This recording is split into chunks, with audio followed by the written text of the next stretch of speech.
Yeah, and just to say, kickoff of day 2 for the MTUQ workshop. And this is being recorded and will be publicly accessible later and after the fact. That's also true with the slides that we're showing. They should be accessible after the fact. So it's 8:02, 8:02 for me here in Alaska, where we have several of us, and noon on the East Coast. So thanks very much for joining us. And there's 52 on the call here, which is expectedly fewer than yesterday. And I think with the people who are here, we're going to be able to do a deeper dive into the code and exploration. In some sense, the beauty of this is that no one is bound to do anything or stay on, but we hope you'll stay on. And the more you stay on, the more time you can have to ask specific things. It's set up that you could probably pick out your own event and try it. We don't have that formally part of the workshop, but we have different events to try out. So we're looking forward to that. So thank you very much for showing up again today.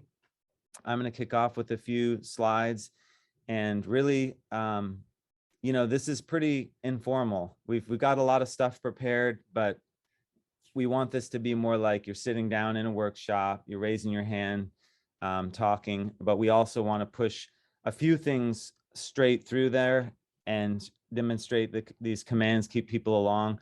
But it wouldn't surprise me if we have plenty of time for open discussion and exploration of the code. We do not know exactly how long this is going to take, to be direct. Okay, I'm going to share my screen and kick this off here. Okay, so this is day 2, and these links, I'll show you where these are, but if you go to the workshop page, there's a link to the Google Drive, and when you click on any of these, there's 4 sets of slides. If anything is not available, let me know, please. So these are the slides for day 2. And just a reminder of the key sort of hosts and helpers. These folks are shown here, and you'll see them on Zoom as well. So big thanks to them, but mainly for you, these are the main hosts. I already went over this yesterday. I'll just go pretty quickly here because I'm pretty sure we probably don't have people who are just tuning in for today, but just saying, mute yourself unless you have a question, keep your camera off for now. But in the breakout rooms, turn your camera on, turn your mute on, you can screen share. We anticipate a little bit different with the breakout rooms, where we might have a group doing a Southern California event, an Iceland event, North Korea. And yeah, the chat is extremely helpful. Looking yesterday, a lot of you are responding to each other. We encourage that. If someone asks a question and you can respond, go for it. The one thing we kind of oversight was that when you go into a breakout room, we don't get any notification, and we weren't carefully checking yesterday. So we're really sorry for anyone that got stranded out there after our advice. So we'll try to be a little better about that. And when there's poll questions, just answer them.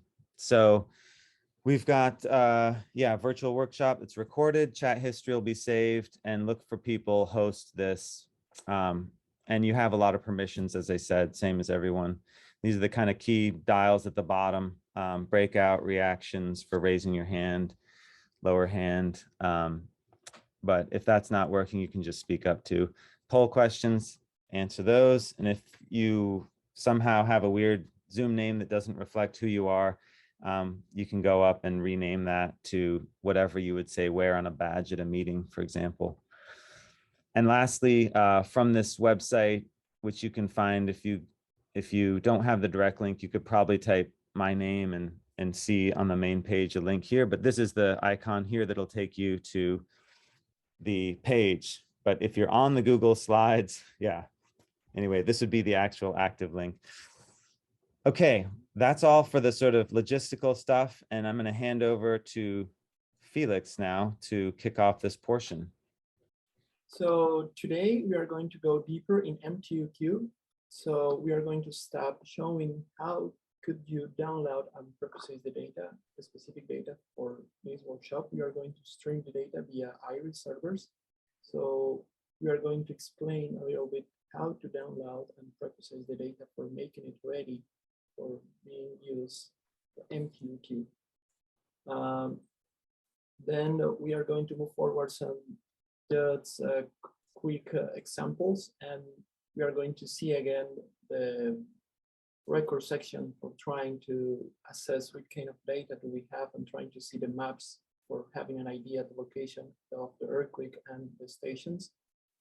Then we are going to move forward and trying to calculate green functions locally using the FK package. So different from the examples we did yesterday when we streamed the green functions to the IRIS service along with the data. Now in this section, we are going to be able to calculate locally green function for 1D velocity model. So maybe if you have your own velocity model and you want to use it in the future for calculate green functions, this section is going to be allowed to you to do it in the future. In this section, we are going to do it for a couple of local velocity models that already come in the container. Now we are going to go to 3 different examples. And then one event is a South California event. The second one is a nuclear test in North Korea. And the third one, it's an event in Iceland during a caldera collapse event.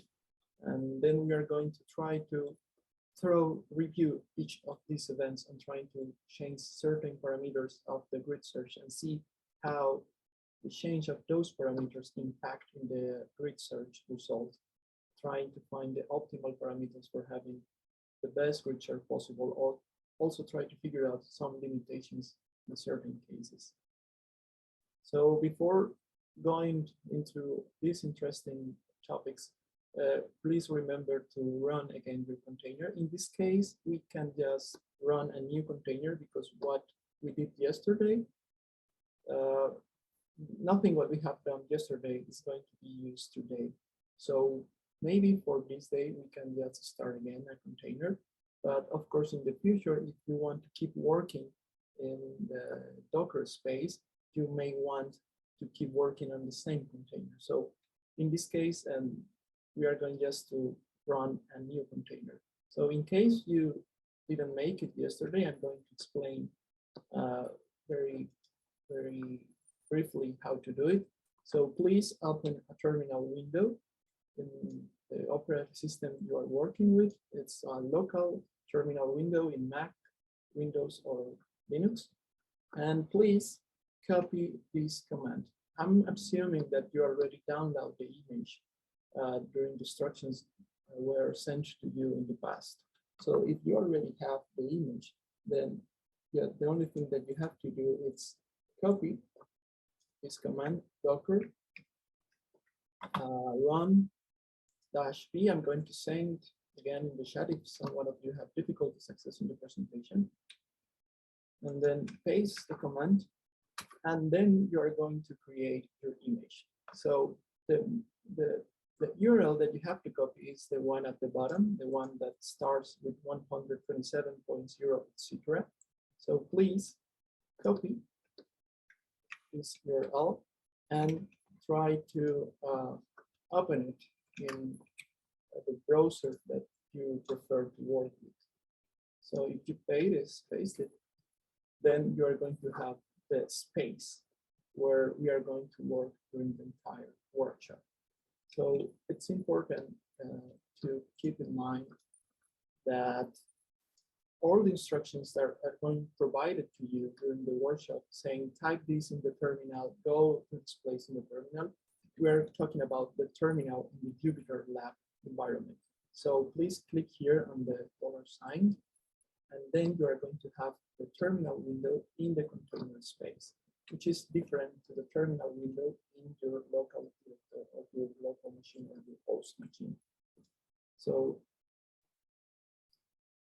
Victor is asking if this applies to the Mac M1. In theory, yes, it has to apply because we tested for the different operating systems. So yes, it's the same procedure. It's so if you're in a Mac or a Windows machine, we have an additional tool. It's the dashboard.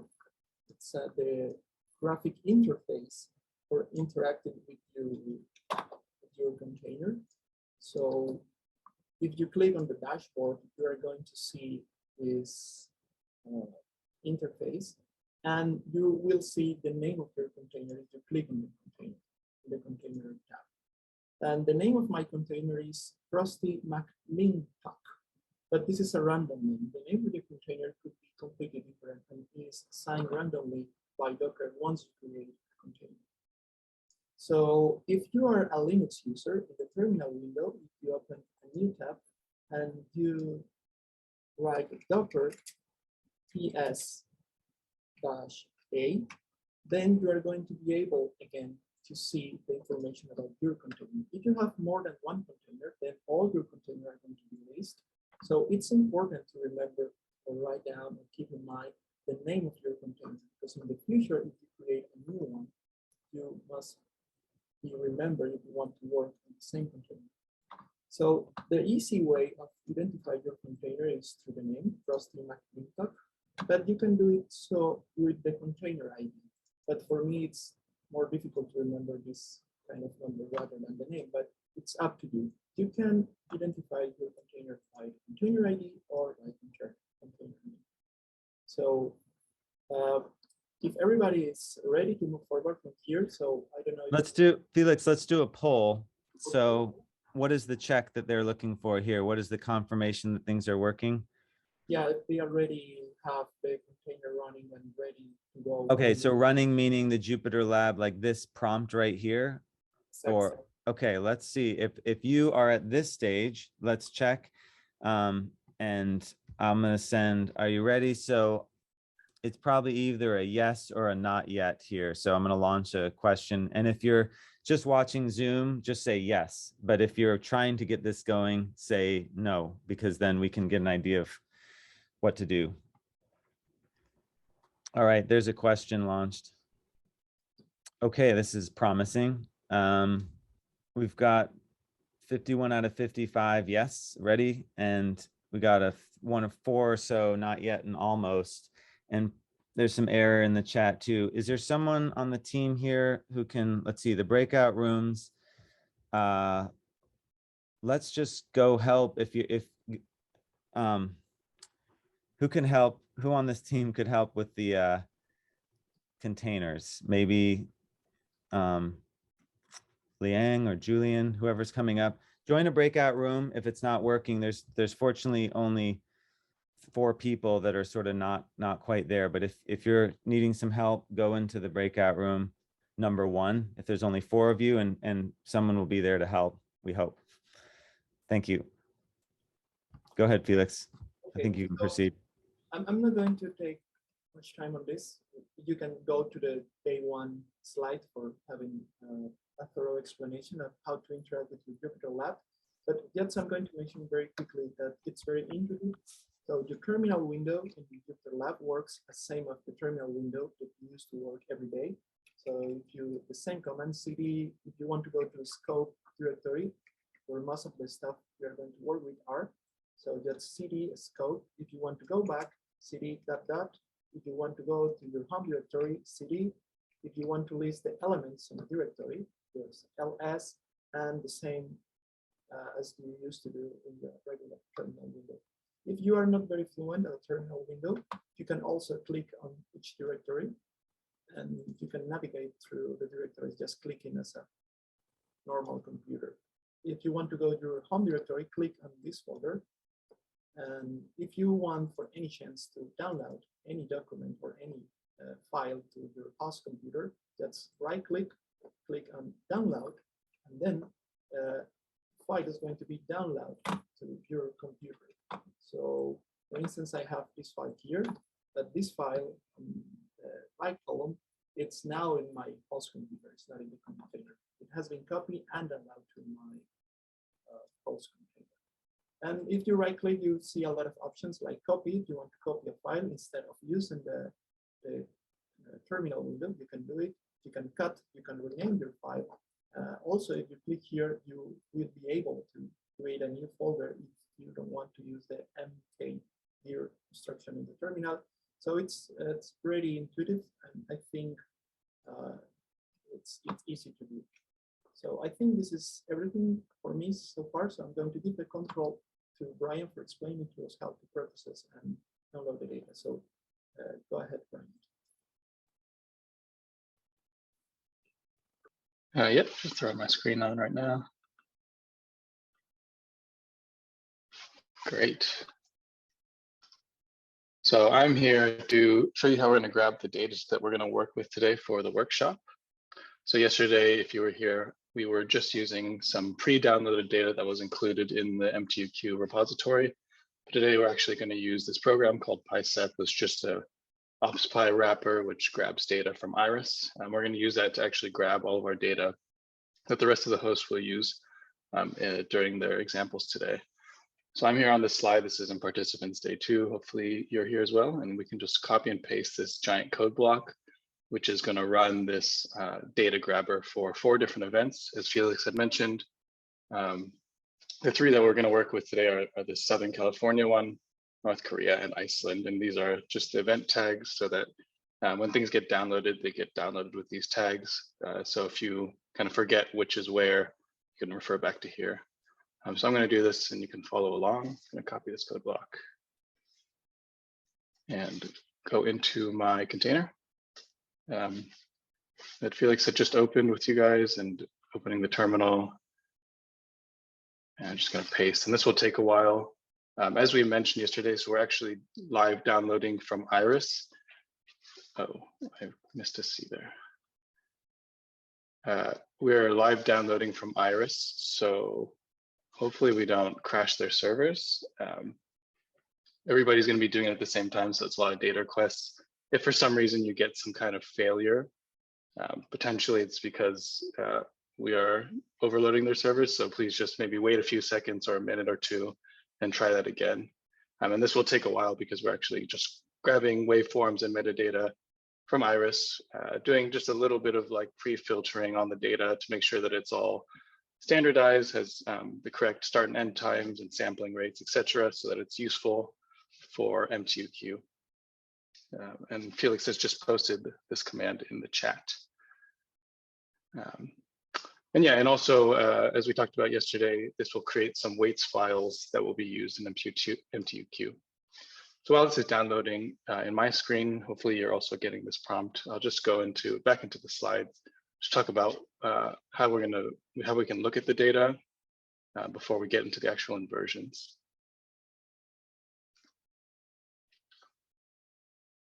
So as you're running these commands, we will be downloading waveform data and also making just a very simple station event station map. I'll show you how to get there. It's going to be inside of that data directory, just so you can visualize really simply where the event is and where the receivers are. And then we can make some record sections to plot the waveform data, just so we can have a look at what the data quality looks like, what the seismograms look like. Just going through each of these events. So for the next 4 slides, each of them correspond to the events we're doing. And at the top of each of them is a command that you can run to create the record section. So this is for this Anchorage event that we looked at yesterday in the workshop. I realized I never showed a station map, so here's one finally just to see. You can see the Kenai Peninsula in Alaska, and Anchorage is just around here, showing you the kind of azimuthal coverage and all of the stations that have been downloaded using that request from the previous slide. Oops. This is Southern California. This is what Amanda will be talking about. You can see here we're Southern California and the stations there, and the event is shown in purple as the dot, showing you the record section of all the events, all the waveforms that we'll be using in that example problem. North Korea, some really interesting waveforms that Julian will be talking about and using in this example for these handful of stations here. And again, the record section, to create this record section, all you have to do is copy and paste this command. And this Iceland event, which Felix will be talking about.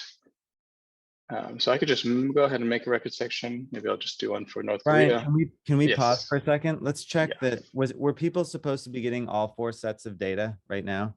Yes, so that Okay, one big code block we'll be grabbing everything. Let's check. Let's do a poll and see. Do you have? I mean, I don't know how long. Yeah, so mine's still going. I'm guessing. Okay, let's. And is that the first one or? This looks like Southern California. Okay. So this is Let's see. Let me ask the question. Is yours running is the question. Is your download running for any one of these? I kind of feel like if it's working for one. So yes, if it's running, no, if it's not for some reason. yeah, So, so I'm on North Korea now. okay, so relaunch poll to see if your data extract is working.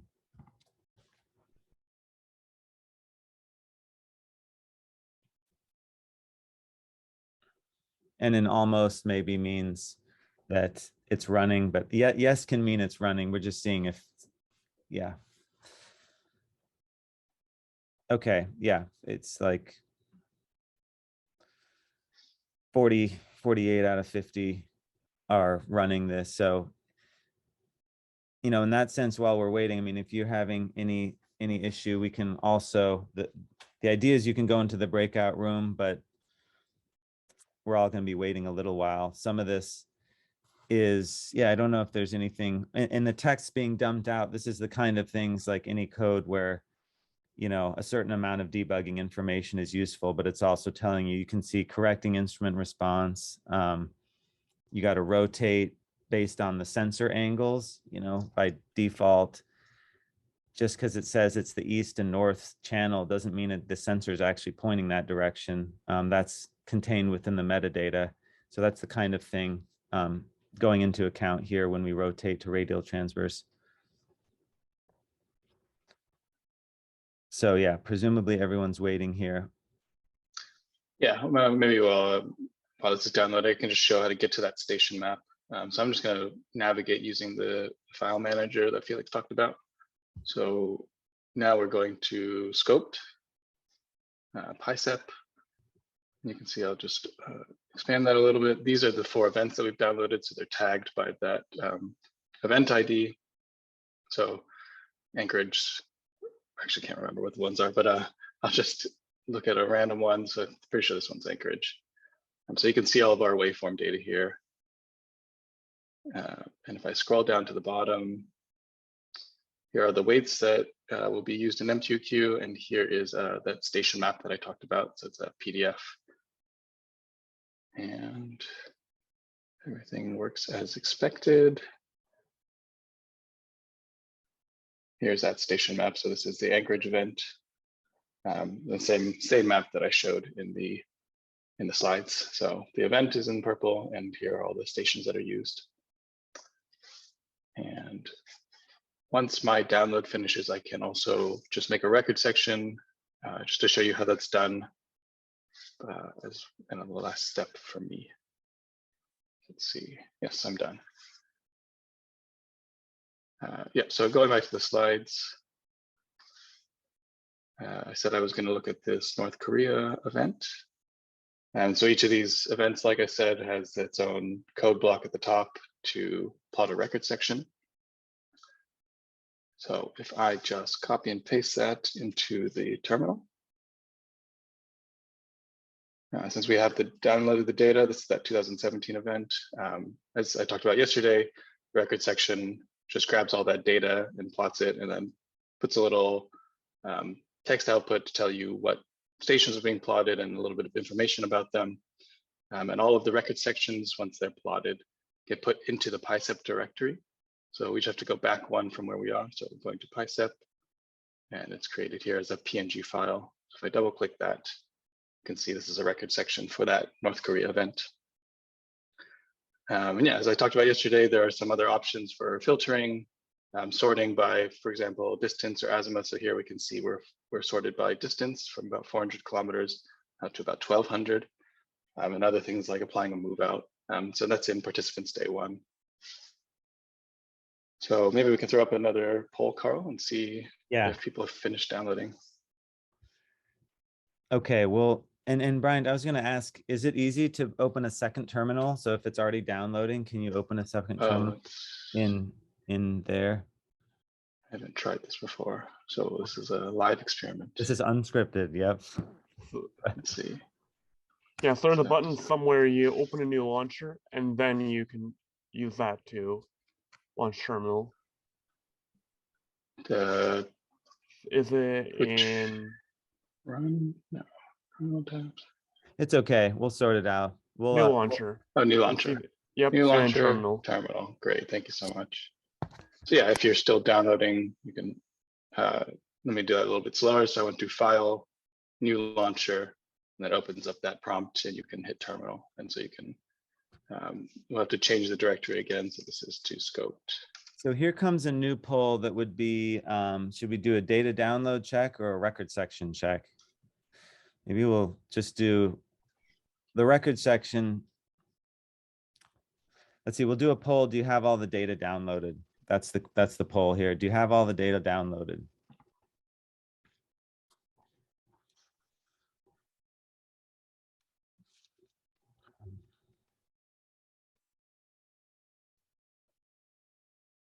Okay, it's definitely 10 or so people underway right now. And it could be the kind of thing that, I don't know. Iris knows that I'm glad to hear that 40 out of 50 have them downloaded, because when we were testing this ourselves, it must have been some tricky time and we were getting all kinds of errors. So 40 out of 50 have them, 10 are still waiting. So let's go. I think we can go on to at least do the record section. So I'll launch one. Can you show that command again, Brian, to the slide? Yeah, For the record so here's section? this North Korea event. So you could just copy and paste this, any of the ones where you see a record section in a station map. Just copy and paste. I'll do another one since I've already made the North Korea. Okay. Let's go to Iceland. Just copy paste. My terminal. So the question here is, did you make a record section for one of the events? And yeah, here it goes, Paul.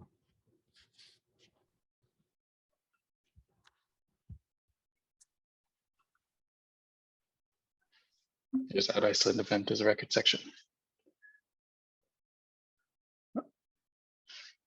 All right, okay. So there's enough not yets here. We've got 84% on yeses. So yeah. Cool, I can fill a little bit of time. Yeah, sure. Just going back to participants day one. This is what I showed yesterday. This is slide 20. And just this is to kind of illustrate the different capabilities of this record section. So again, you can filter. So this is a 10 to 50 second bandpass filter. Apply some move out. So this is applying a 4 kilometer per second move out with some to time shift the record sections. So I can just actually go and copy paste this and throw that into my terminal, and it should work. Just look at the data in different ways. Always important before you start throwing it into inversions to kind of understand what the data quality is. Make sure that stations are behaving how they're expected to. So here I've created this record section. This is for the SoCal event. No, sorry, this is Anchorage, where I've bandpass filtered 10 to 50 seconds and thrown a 4 kilometer per second move out to try to align on this surface wave energy here. And so I'll put that up just so you have that command again. I can put that in the chat as well. So if you wanted to, I guess while we're here, making sure everybody has their data, play around with the record section, try to look at different ways to look at the data. It's kind of fun to, just be able to say, oh, what if I do this? What if I change the filter from this to this and shift the move out a little bit? How does that work? I just wanted to, also mention one of the emphasis for this. Everybody looks at data and does things in their own way. These aren't, the critical part, but what is critical that we're emphasizing is to always, look at the data before you start any moment tensor inversion, just because a lot of issues that arise are at this stage. If you start trying to do a moment tensor inversion in your favorite bandpass, and it turns out to have no signal to noise in that bandpass, well, that would be caught right here. You really don't need to feed it into any sort of estimation code. So it's a really key part of this step.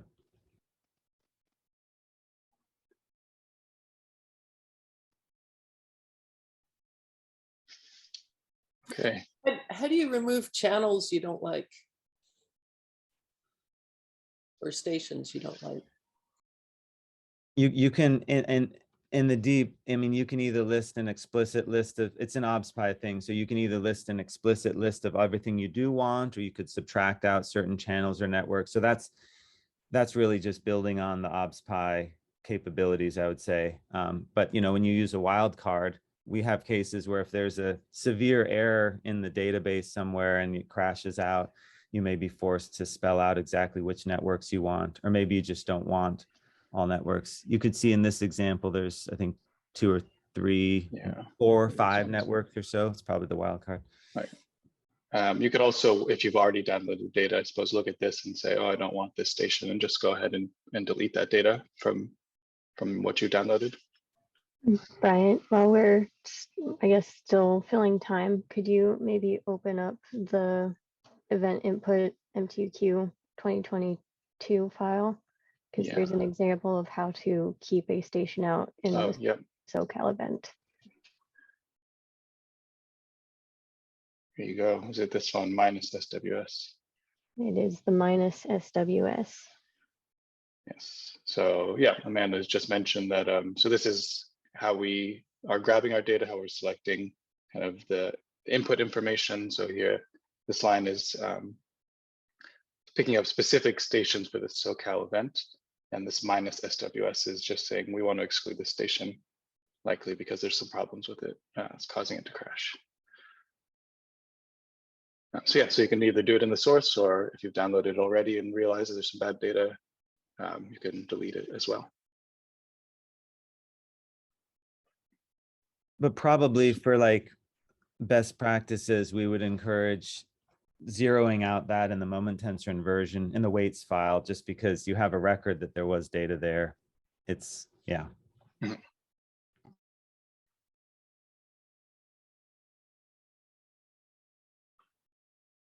Okay, should throw up one last poll. I think hopefully that's been enough time for Iris to deal with our shenanigans. Felix, are you there? Do you mind joining breakout 2? There's some container issue. He did. Okay.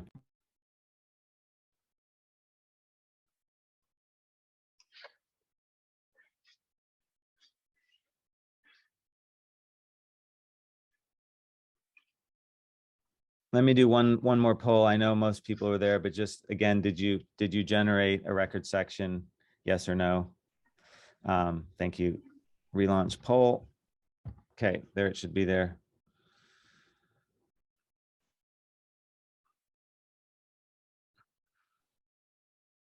Okay, going on. We're at 96%. We can help anyone join a breakout room, and we can help bring a couple people along. There was a question in the chat about there's some ugly stations in the Anchorage record section. Are those enough to be removed? Yeah, I think we included these just to show an example of there's always a chance that there's bad data. So it's always good to, again, as Carl mentioned, look at the data and make sure that you're not getting things like this on this SPBG station. So yeah, I would say that's bad enough to be removed. And one other point, the reason, for example, to list the network as well as the station name is that if you look at this record section, what do you notice about that station? What is unusual about that? That's a question you can answer in chat, for example. Pop quiz. Yeah. We won't move on till everybody gets it right. Oops, sorry. It would be good to, yeah, just give it a try. Looking at the information about the stations, there's something a bit unusual about that bad data station.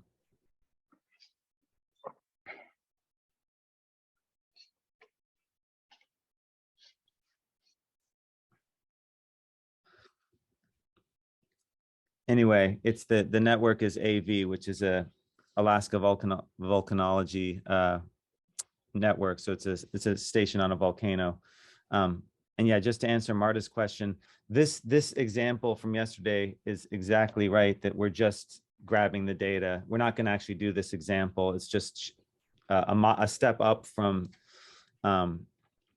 what we had thought of as unpacking the data that would already be there in the MTUQ package.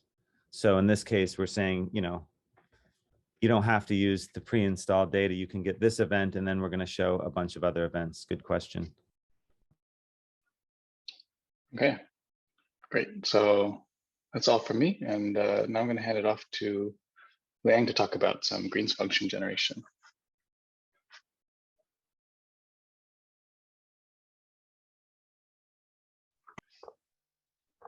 Thank you, Brian.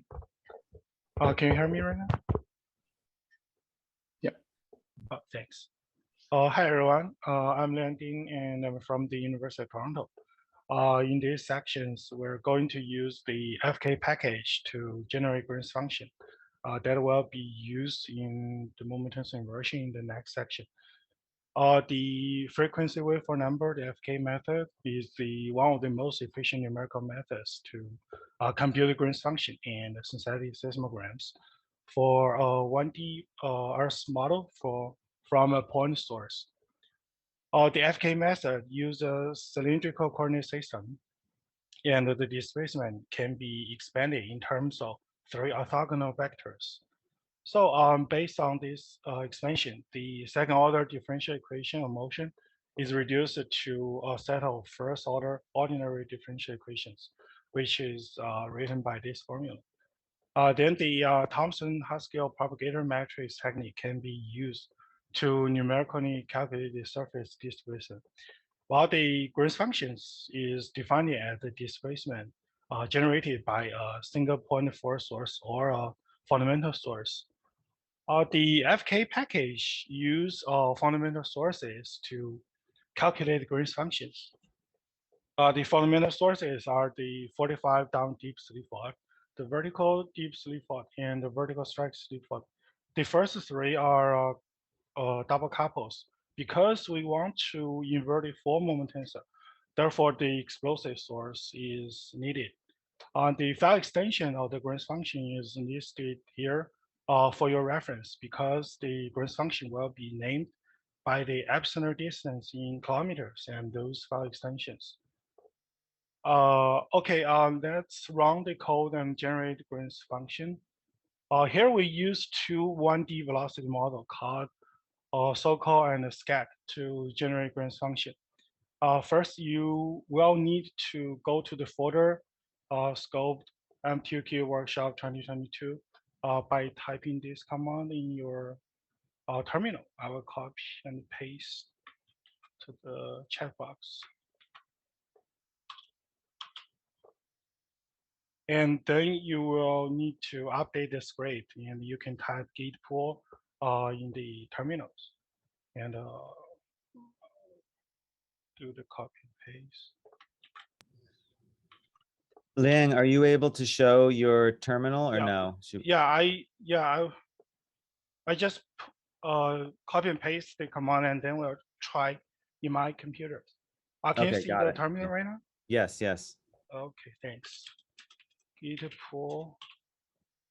You should be able to see several file changes. For example, you can see we update the this Python script, and we add a move Green's .sh file. Can I just pause for a minute, Liang, to explain why? So we build this container right before the workshop, but we don't, unless we have a dramatic change, we don't want to rebuild things. And so this is just kind of a correction that's running git pull. But if you were to git pull on, MTUQ, you'd be getting the latest version of the code, not necessarily the one that was built in the container. So just kind of a clarification of why we're doing that. Thanks, Carl. So if you have finished, feel free to type a yes or Y in the chat box. Thanks.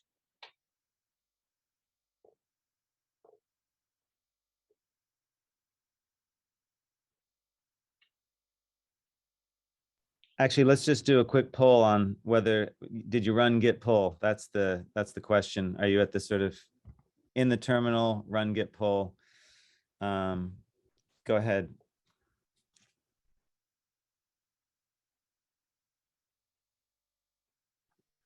Okay, go for it.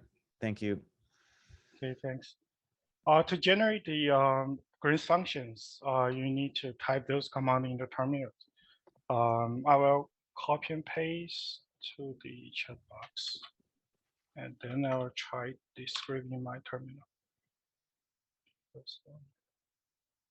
Second.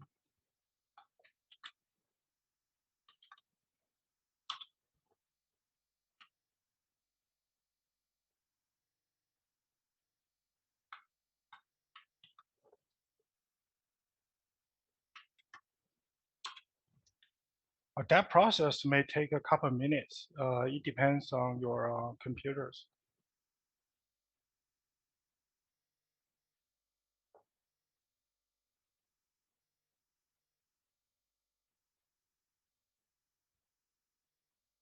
So after executing the two script, you are able to see several new generated folders named by the model's name / star, where the star represents the depth in kilometers. So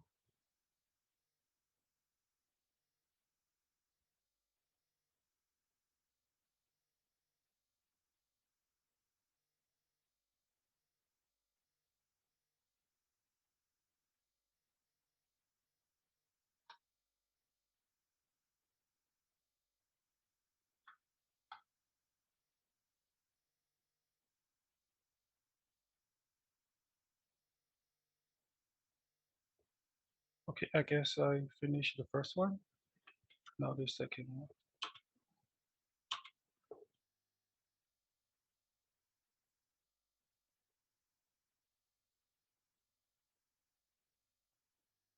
Also, Carl, can you run a poll to see if people have Yes. finished the thanks? And can you just, I forget if it's in the slide, but are we at a fixed depth and only certain distances? Just a little explanation on exactly which ones are being calculated. Oh, you mean the depths? Yeah, just what is it, which, distances and depths are being considered here?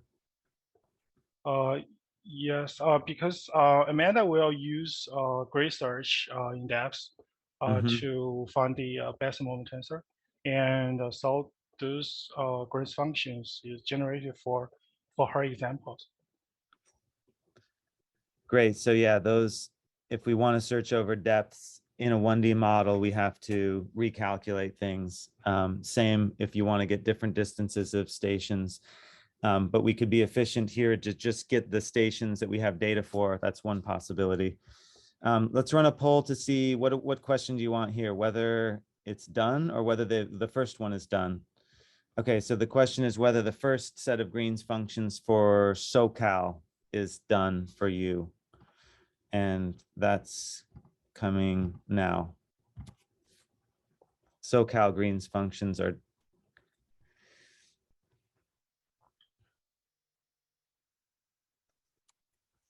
Okay, we got 10% still running, but that's pretty solid. So I just, Sure. we'll sort of, maybe you can fill in a little bit about some of the output that's getting dumped to the window. Guess Yeah, it's showing yeah, the after, latest. Go ahead. yeah, after executing the two script, you're able to see those new generated folders, the names, is model's name / the depths for the source. So yeah, I think I switch to the terminal. Yeah, you can also see the file name of the Green's function is named by the epicenter distance dot green dot 1 to I think 1 to 9 ABCs, where you can find the file extension in this size.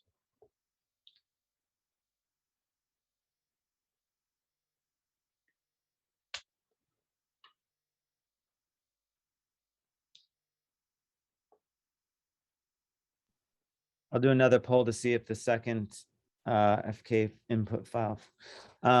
Yeah, let's do a poll to see if you have got the second batch, the SCAK, which stands for South Central Alaska. So let me know if you have finished the second command of getting those Green's functions. And that poll is going out now. And just as a point of clarification, we're in the workshop, we're featuring these two different options, the AxiSem fetched from Iris or InstaSize Syngen and the local FK. And it's also possible, to calculate a local database with AxiSem. It's quite a bit more involved than the FK tool here, but that can be done as well. Okay, 87%, and for 10% are still waiting to finish up that second command. So let's. Yeah. Yeah. Can you comment on the format of the 1D model file, the SCAC and SOCAL files? Okay. Yeah, I'll send you the. You can find the information. I think in the extended size. I made a size that expand the. Okay. Yeah. Not having this size open. So. Oh, thanks, Felix.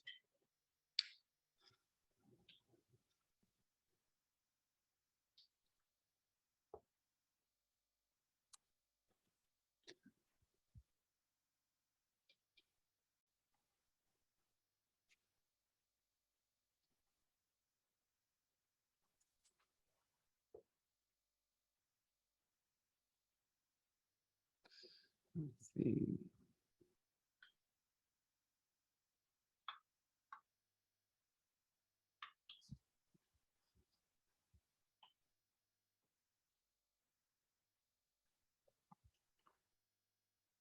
I would say you can go forward. Okay, thanks. Yeah. Let me switch to. So after generating the grace functions, you will need to place the grace function in the right folder for the MTUQ to use.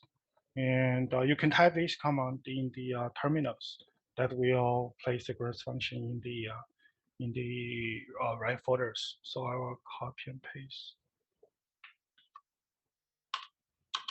And I'll try it in my computer.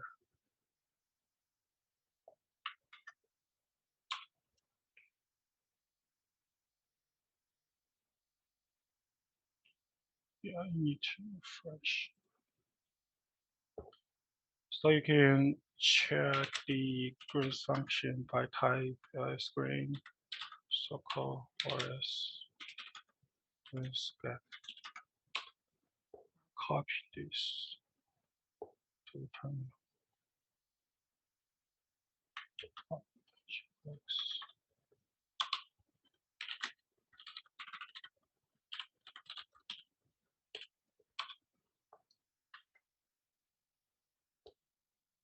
So by now, I think we're ready for the moment tensor inversion.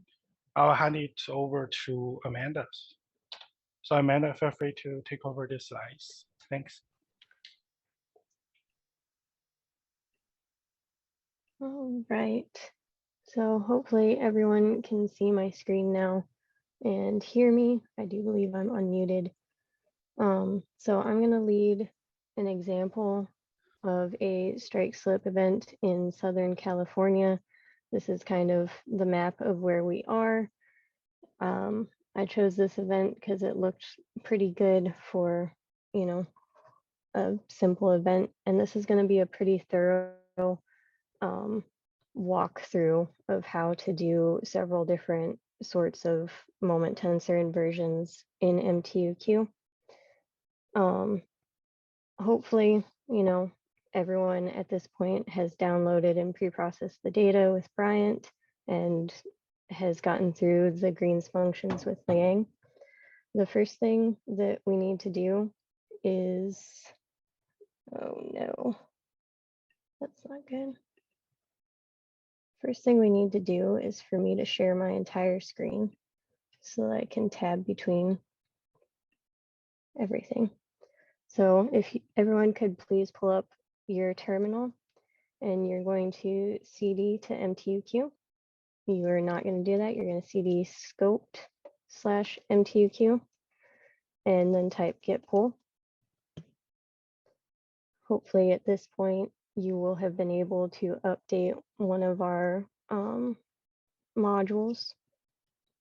After that, I think the next thing to do is to actually go in and look at the example that we're going to do. So over in the GUI, I'm just going to click over to the MTU Workshop 2022 folder.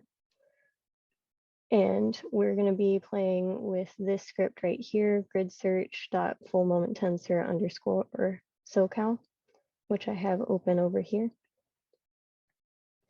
And so I'm just going to kind of briefly walk everyone through, you know, the general anatomy of this script. So up here, we have all of our imports, mostly from the MTUQ package itself.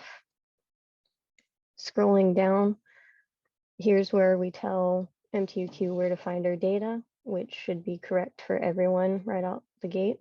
And this is where we tell MTUQ to find the weights.dat file as well, if you decide that you need to zero out some traces or entire stations. The event ID, the format of what we have here is you have the year, the month, the day, and then the actual UTC time that the event occurred. And then the model for what we're going to use for the greens functions. We'll be changing that later. Here we just set up how to process all the data. We separate out the body waves and the surface waves separately. You can go even further and process the Love and Rayleigh waves separately if you would like. We're not going to do that in this example. So you can tell it what type of filter you want, the min-max frequencies you want. This is related to the greens functions, which we will be changing to use our local FK database.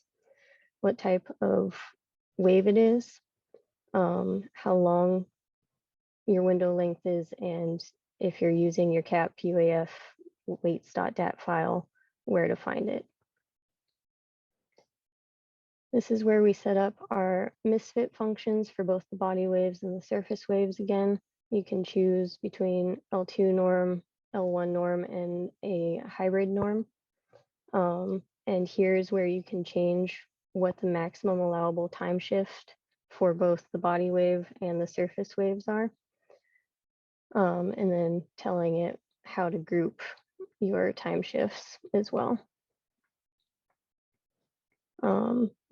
Again, this is related to that weights.dat file that we downloaded with PySep.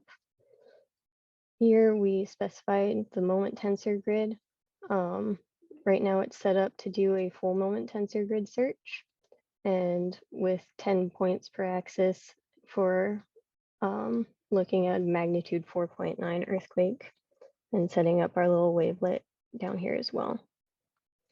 Here's where you can change your origin information, which should be good to go right off the bat as well. And then here is just all the input output work as well. So reading the data, sorting the data, actually processing the data. Here is where we would download the greens functions, or in this case where we're going to read our greens functions from our database. Here's actually where we start evaluating the misfit for both body waves and surface waves. And then down here, we actually start generating the figures and then saving the misfit to a .NET-CDF file. So coming over here, rearranging my screen a little bit. So the next thing to do is we're going to start setting up a double couple depth grid search for just the catalog depth and magnitude. So this is very awkward. So hopefully at this point you are in the MTUQ workshop directory and you have opened the Python file that we're going to use. At the top at line 9, we're going to add a different grid into our imports. So up here at line 9 from MTUQ.grid, please put a comma and then double couple grid regular. The next thing to do is to go down to line 30, where we specify what model we're using and change AK135 to SoCal. I was just gonna say too, these are same thing, small changes that we, didn't want to touch the container. After that, immediately after the model, just add a line where we're going to actually open up our greens function database, and we're telling it what format it's in, FK.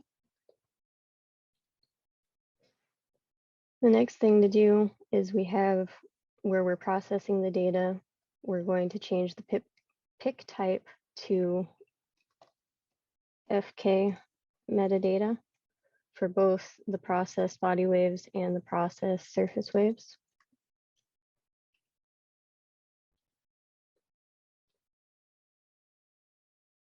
In those same blocks of code, we're going to delete the tau p model equals model and replace it with this line of code. Again, telling it where to find our FK database.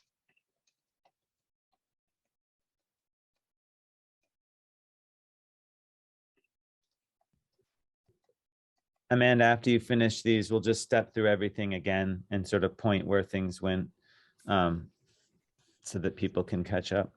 So don't worry, we're not running away from anyone. Okay.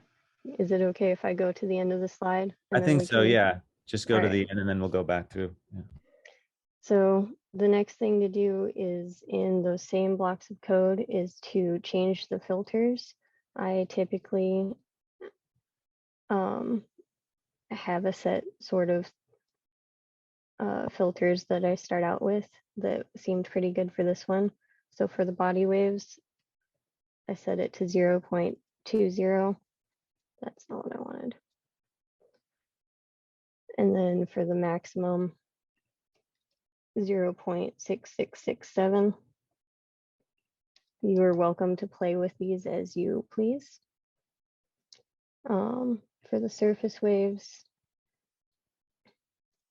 0.033. And then for the maximum is this.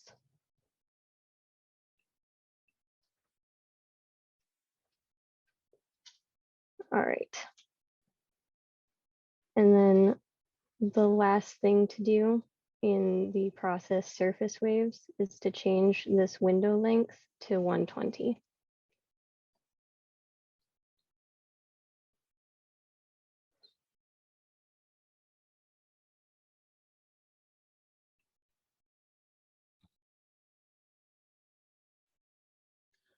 I would say let's just step through everything to show where things went. Indeed. Yeah. So at this point, we have changed line 9 to include a double couple grid that we can search over. The next thing we did was we changed the model to say SoCal instead of AK135.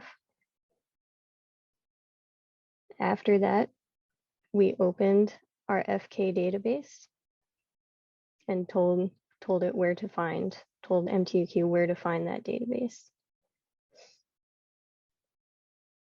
Everything else we've done in these blocks of code right here from line 38 to 58. In the process body waves, we have changed the minimum frequency and the maximum frequency for our bandpass filter. And we have changed our pick type from tau p to FK metadata.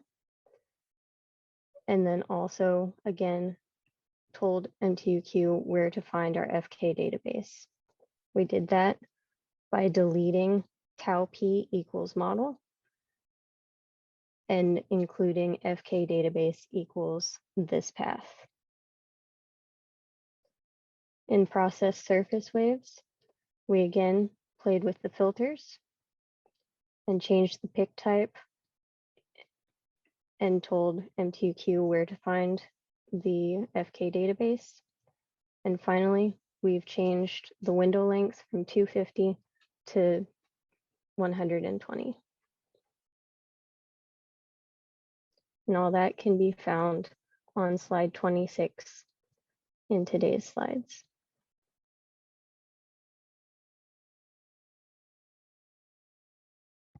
Okay, let's try a poll here to see if those changes had all been made. I doubt it, just because it's very, it's kind of hard to go back and forth with the Zoom, but let's just see where people are on these changes. Here we go.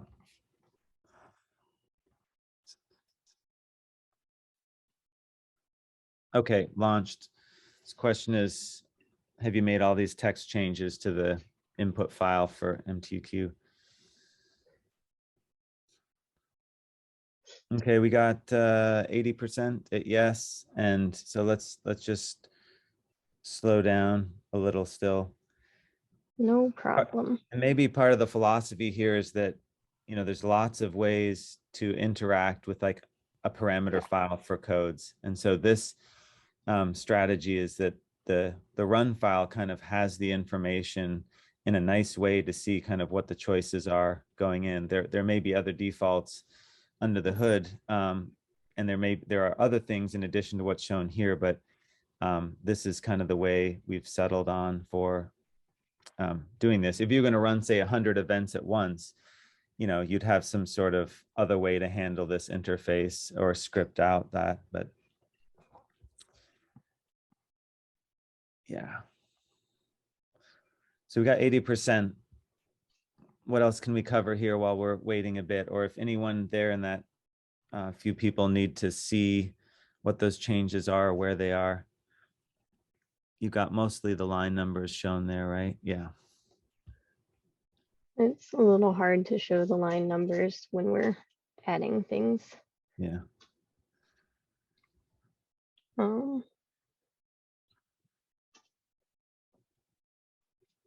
I would say let's go forward. I think we can pull people along, but there's 80% already. So. All right. Or just say slow down in the chat.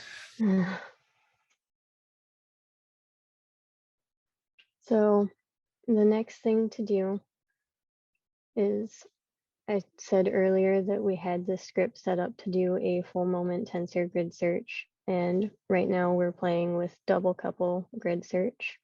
So we're going to take this block of code and scroll all the way down to line 93. And please comment out that we'll be using it later. And you can comment out by putting a hashtag, #, whatever you want to call it. And please underneath it, paste that block of code that's in the slides. So here now we're searching over a regular grid for the double couple space. We have number of points per axis equals 30, and we're still only looking at magnitude 4.9 earthquakes, which is the catalog depth.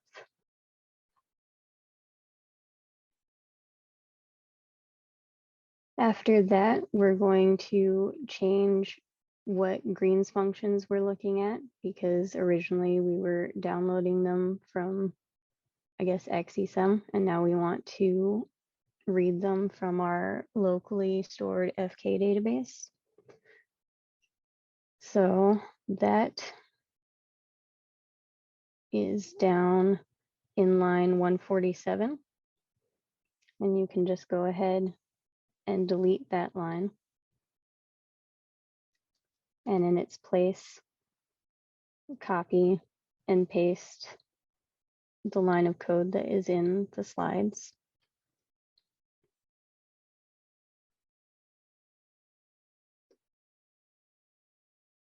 The next thing to do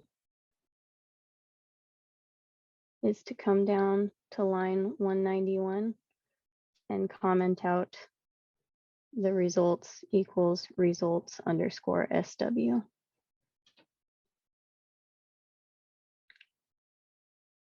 Finally, once you're ready, you can save this file. You can do that either by going to File and coming here to Save Python file, or you can use the keyboard shortcut that is shown there. And in the terminal, please navigate to the MTUQ workshop folder if you're not already there. And copy and paste this MPI run command that I think we used yesterday. And that should start the moment tensor inversion.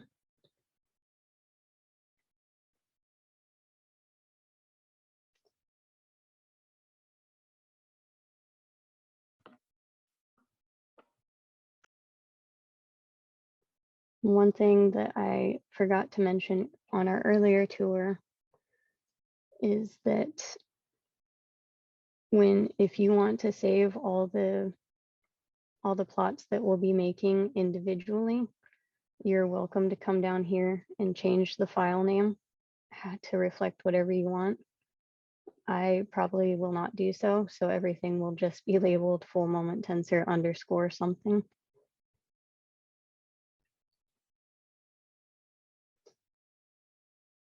So mine has finished, and maybe we could take a second to make sure everyone else has also finished.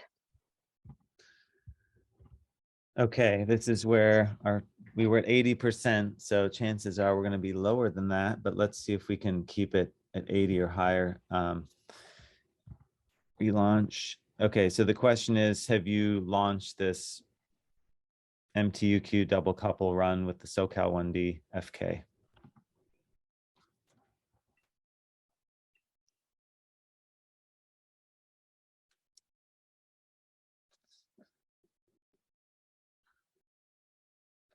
Okay, so now we need to slow down. So now we're at 50%. So let's, for the not yet, I think probably we'll check on some file changes. Half of you are done. So this is our challenge of just trying to, hopefully you can play around or dive in the code or whatever while you're waiting here. But I think we've got enough people we want to bring along here. Okay, so on the not yet, you can unmute yourself if you have a question, or in the chat, just let us know where we can help. Should Amanda be, showing what modifications need to be made? Line numbers would help. Okay.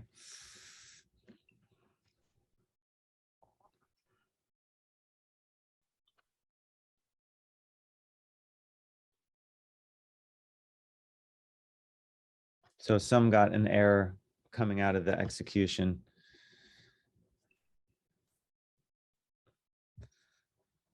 As an aside, I remember, I'll just say, running a workshop in person here in 2013, and nothing worked at all. And that's with people sitting in person. So if we've got half of this working at the moment, we're a lot more ambitious. So we're going to bring as many people as possible forward. So I guess I can run through what I've done so far again. So in line 93 through 95, we commented out the full moment tensor grid semi-irregular, and underneath pasted the double couple grid regular code.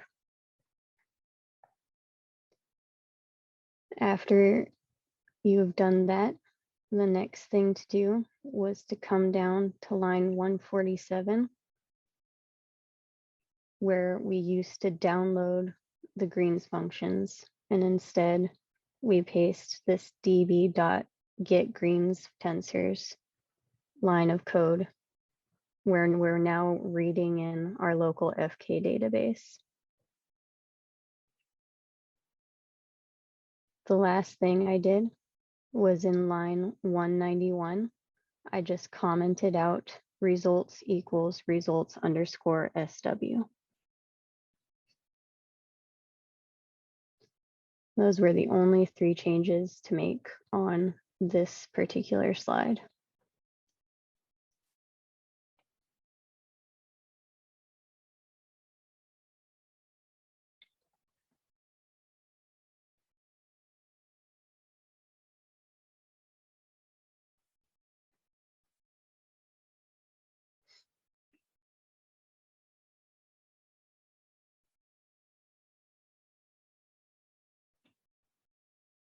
I'm going to launch one more poll, and it could be a case where we could just take a break at one of the next, maybe this was the biggest sort of like code change step, but we could just take a break for the people, and maybe they are taking a break if you've already gotten to this point. So I'm going to launch a poll again on the question of having run, I guess there were some launches that had some probably Python indent. I can see people working in the chat here.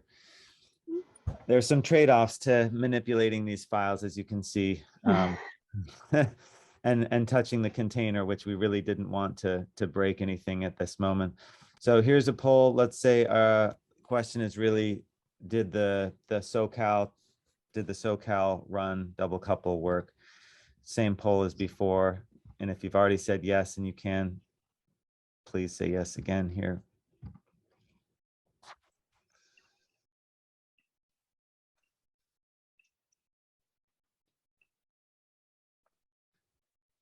I guess I can also comment on, you will get a few warnings at the bottom of your terminal once, you know, everything is run. And this is just related to this plot misfit loon, because we're not doing a full moment tensor. So there's actually nothing to plot there.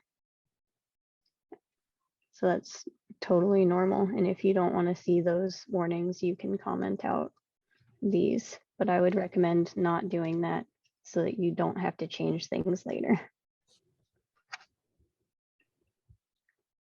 Yeah, I suspect it's going to be at least 5 minutes to try to bring everyone forward. See, Eli, you've got a question. Let's see. I mean, we could just launch into breakouts and try to help people one-on-one. That might be the time to do this. Yeah, let's see. I mean, a lot of responses are happening in the chat.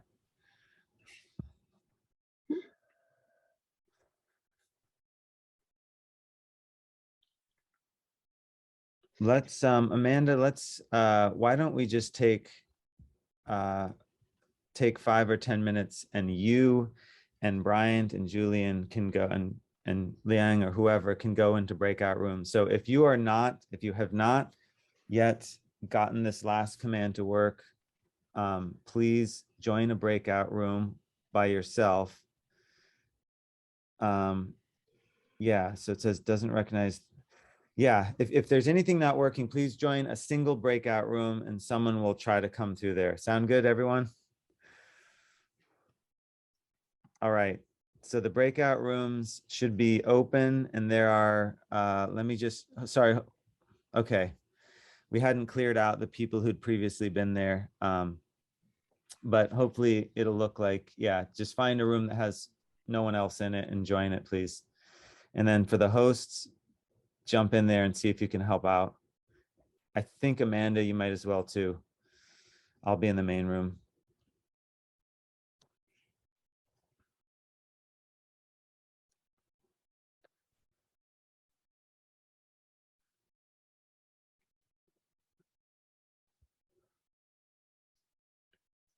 Julian, Felix, are you in position to go join a breakout room? Yes, I just have flip one, but I'm ready for rejoin to no.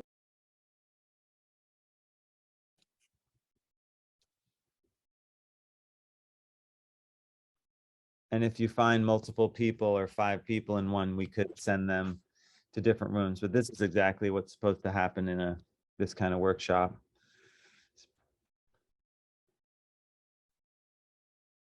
For everyone else who's just in the main room and ready to move on, yeah, just take a break, please. Or check email or whatever.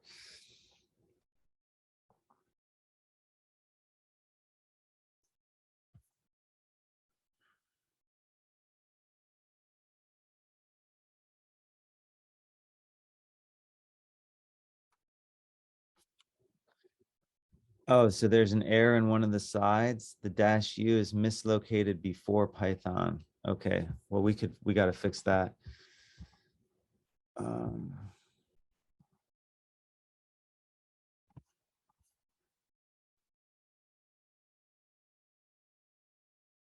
Maybe it was already fixed. I don't know.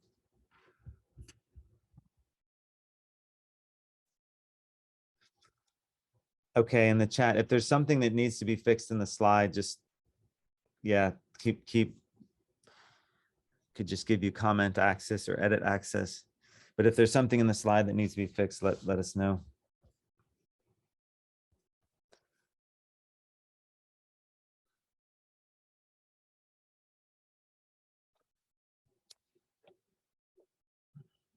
Julian, are you in position to join any of these? I went out of room 1. There's still someone in there, it looks like. How's it going, Amanda?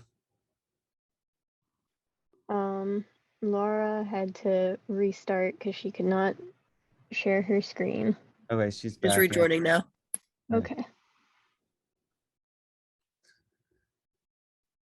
She's in 5, so you could join 5.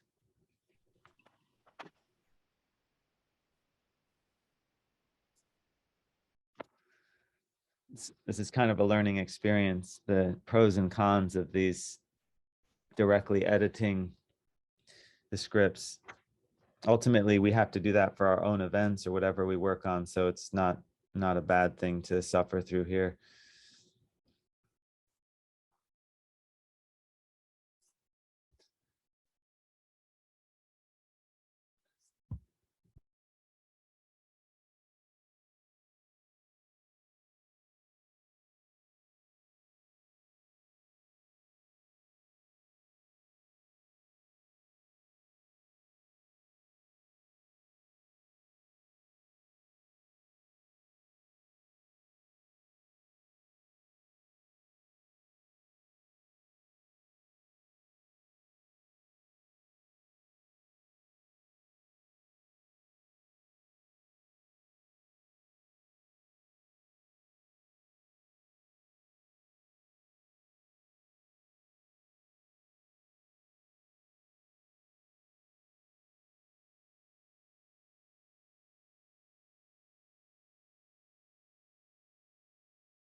I see Ryan in room 3, but there's a bunch of people in there, so we might want to split them up. If there's 4 people in one room, well, there's 2 helpers. Anyway, as long as the breakouts are open, I'm going to assume that progress is being made here.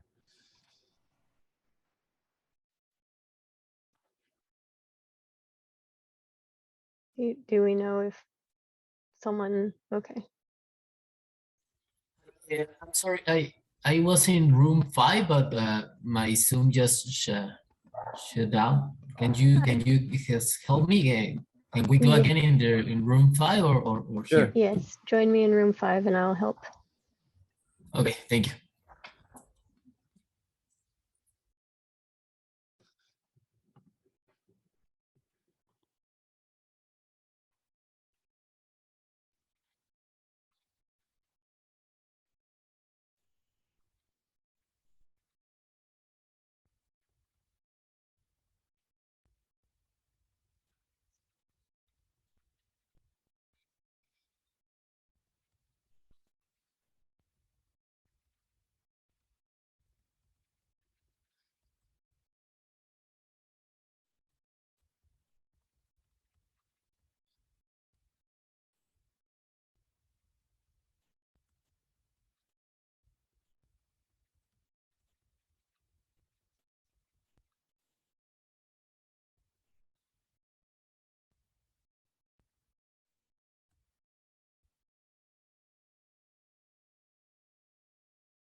Okay.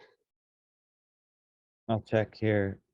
It looks Okay. like there are fewer people in the breakout rooms now. And I don't see anyone that doesn't have a host. Okay. Maybe. You want to move forward? There's not many. That's only, well, let's see. Room 2 has no host. Amanda, do you mind jumping in? Yeah. All right, thanks. Or Julian did too as well. I will let him take care of that. Okay. And Eli is in room 3 with Ryan and Felix, so that's good. Okay. Well, let's just wait. Because if we can get people here, then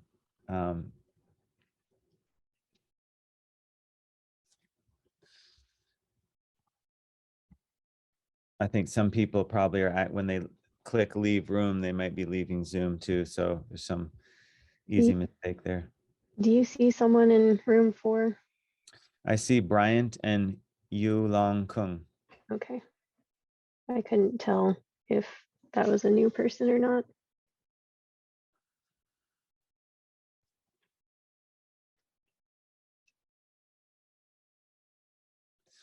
Okay, well, I'll just broadcast a message saying that we're going to move forward in a minute. So, yeah.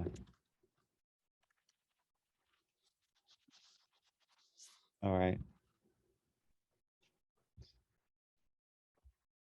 So Amanda, any assessment of kind of what the main issues are and for people? Is it just text being copied in the right place or? What I was helping people with was indentation errors and just like Got it. spaces in places where there shouldn't be spaces. Speaking as a very rookie Python coder, I think I would be in that same category. I feel like I'm very experienced at indentation errors and in spaces now. That's what I'm a pro at. All right, well, let's I guess that gave people, so Oriel is in room 6. Is anyone available to join her? I can Brian? go. Okay, thanks.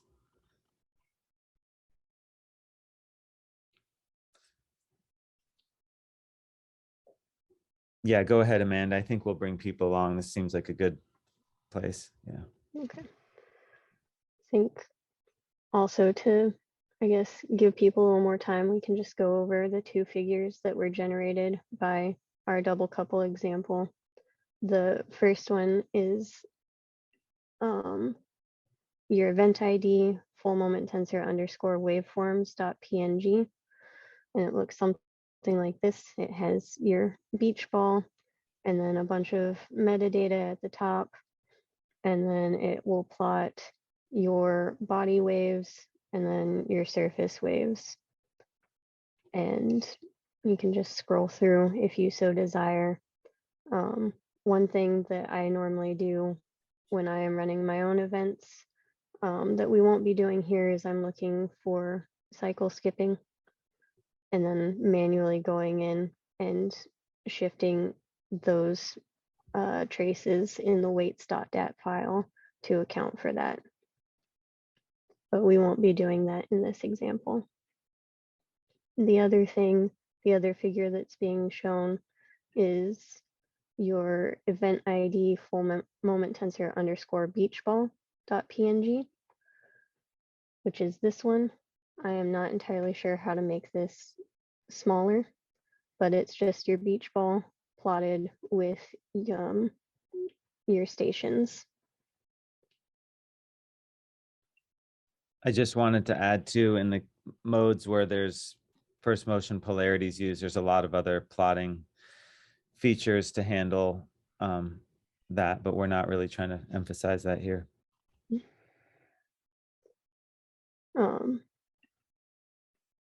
So with that in mind,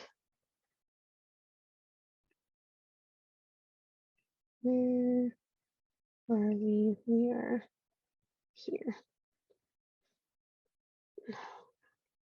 So this was just a slide talking about the loon plots with the warnings being shown, and then an example of what sort of figure you should expect to see. The next grid search that we're going to do is a magnitude search, but keeping the depth fixed at the catalog depth. And this one should be pretty easy. So where we specified our moment tensor grid, which as a reminder is line 97 now, you have your number of points per axis, and then you have this magnitudes equals. You can go ahead and delete that and paste in there just the list of numbers. So you should have magnitudes equals square brackets, and then a list of numbers and square brackets and parentheses. Once you've done that, you can go ahead and save and come back to your terminal window and just rerun the exact same command we did earlier, npi run -n to Python, etc.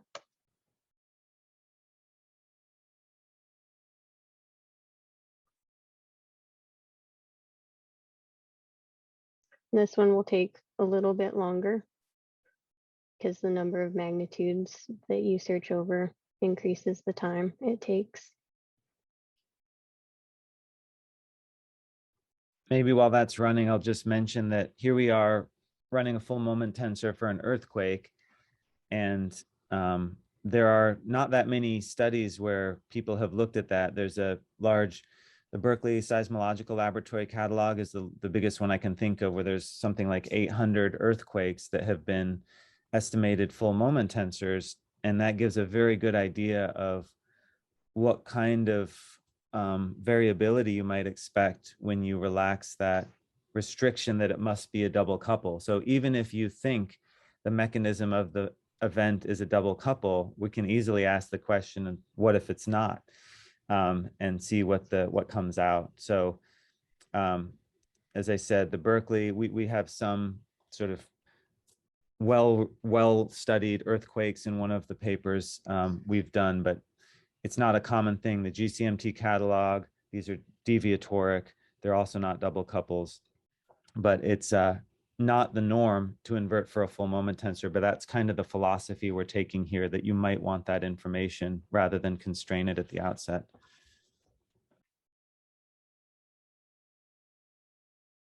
All right, so my script is finished running, and we should now have a new beach ball and a new waveforms figure to look at. But just to reiterate, for this example, all we've done is gone to line 99, I guess, where we specify the magnitudes in our grid. And we've changed it from being just 4.9 to a list of numbers.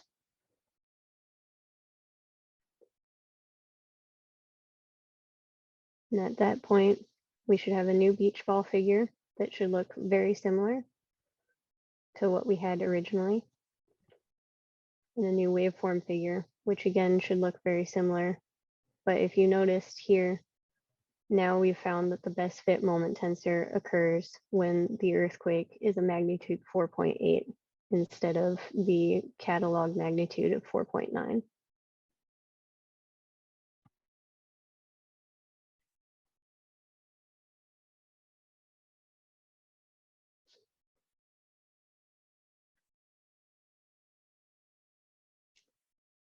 Do we want to run another poll, Carl? Yeah.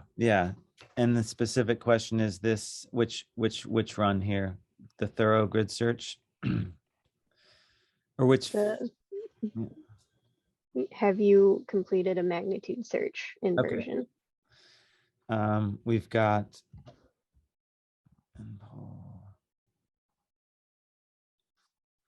Okay, so the question is, have you completed the magnitude search? What slide number is this? 29? This is 29. All right, here we go.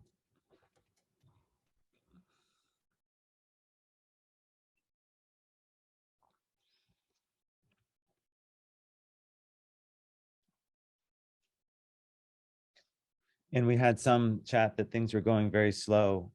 Someone said if they don't use MPI run, it's fast.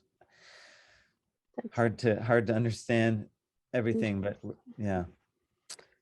yeah, We're at 62% are ready to move on, but we've got a significant 18 folks who are not. So if we're gonna just go with that. if people want, I've gone with the safe number of only using 2 processes, but you are welcome to try 4 or however many you figured out yesterday that your system will allow you to use. But I figure that 2 is a pretty safe number.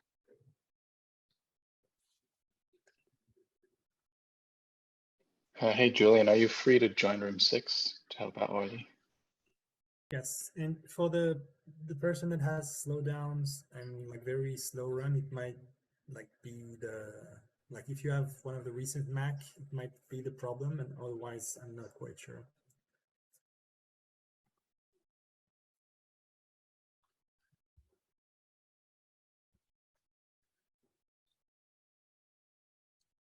Yeah, we'll bring people up here to speed. We've got that poll was 63% ready to move on. So I probably we're aiming at this point for something like 85, as long as we think we can tackle these. Yeah, the variability of different operating systems. I presume, I can't remember if the Apple chip container would even run at all if you grabbed it for Intel, but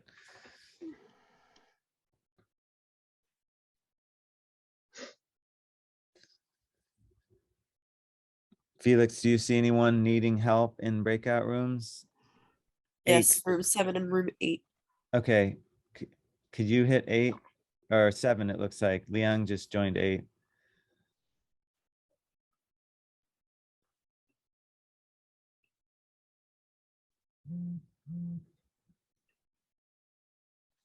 Yeah, I saw the comment about the Apple chip. We're sorry about that. I guess some things are certainly faster on the Apple chip, but apparently the Docker containers are not. And in the future, and probably after the workshop, we will encourage people to just install directly and not use the container. I mean, it doesn't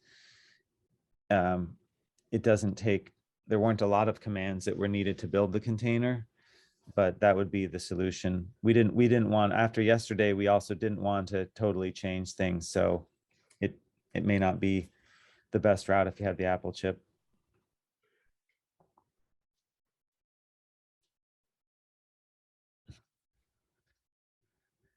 Yeah, lots of comments. I will also, I guess, give a heads up that if this is running slowly for you with just the magnitude search, the next one will also run very slowly for you. Okay, so maybe just skip those. I mean, at some point they can see the output, and we would be recommending, hey, we'll give you the Well, instructions to install everything afterwards. if you want me to skip the ones that run slowly, then we're gonna skip straight to Julian. No, I was saying the people whose are running slowly, Okay. skip them. No, Okay. you're obviously, people are saying like, look how fast it's running for you. I mean, you can see how long it takes, and you don't have an amazing computer or anything.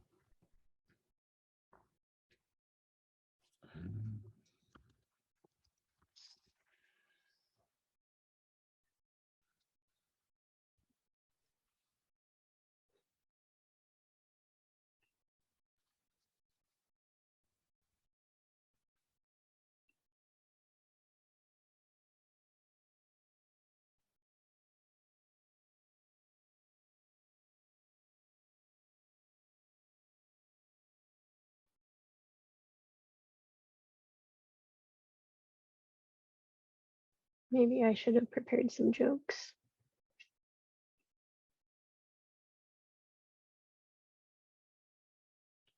You're muted, Carl. If people have general questions, in this main room about anything, we can tackle them too while we're waiting. Yeah, how I'm just trying to understand how Conda is an issue, because we're not actually running Conda to, once we're in the container, there is no install. It would be great if we could discuss some of the trade-offs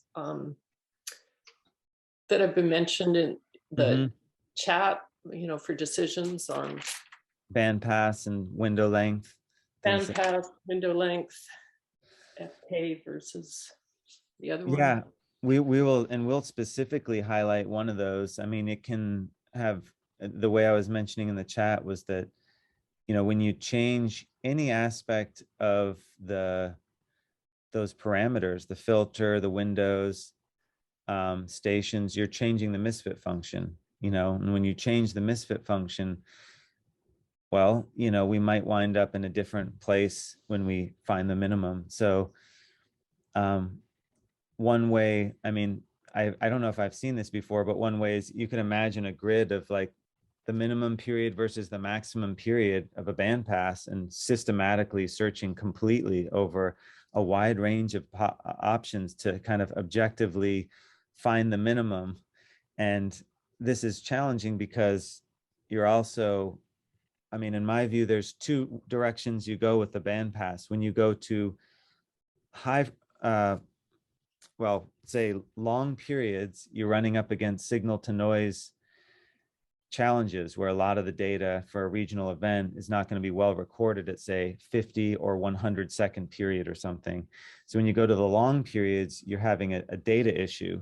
And when you're going to short periods, like 1 second for body waves or 5 seconds for surface waves, you're running up against an issue with the synthetics, that whether it's a 1D or a 3D model, you're probably not well capturing the wave field. And so even though you want to kind of fit the broadest band possible that the Earth is giving you to fit the source, you will have a lower misfit, you will have a larger misfit value as you include these shorter periods. So that kind of leads to the why you see such long periods used are often a statement that you want the sort of least problems with Earth structure. But personally, we've kind of pushed things toward trying to capture, even if we know the 1D model is wrong, try to capture the shortest periods possible. So there are clear, to me, kind of bounds on that big question of the bandpass to choose from. But maybe the starter is to say that it matters a lot and it should be explored. You don't want to start manually tweaking every single tiny thing before you have a really good idea of which bandpass you're going to use. And I guess if your bandpass is too short and your earthquake's bigger, you could be misrepresenting the magnitude. Yes, great point. If we're trying to get a reliable magnitude, you want the longest periods available. And so that, but if you go from 50 seconds to 100 seconds, you could, for a typical sort of 120 second corner sensor or something, you could be jeopardizing your inversion. So you want sort of the longest periods that are well captured by the source. And that's one thing that is really valuable with this kind of tool, is that I think it does provide a really reliable magnitude estimate. Of course, assuming that your 1D model is reasonable, but you can change that too, or you can use 3D synthetics to improve that. But yeah, some of the grid searches we've done are to 0.01 increment in MW, where we really want to get a better idea than just say 0.1. Still, there's uncertainty there, but you can at least mathematically find where that is. It's been a while here. There's still a lot of things going on, but I'm seeing a lot of our team in here, and I would say let's go on. There's like maybe one room here, so go for it. And thanks for your patience. Okay, so the next thing we're going to do, hopefully, is we're going to do we're going to do a depth search and a fixed magnitude instead.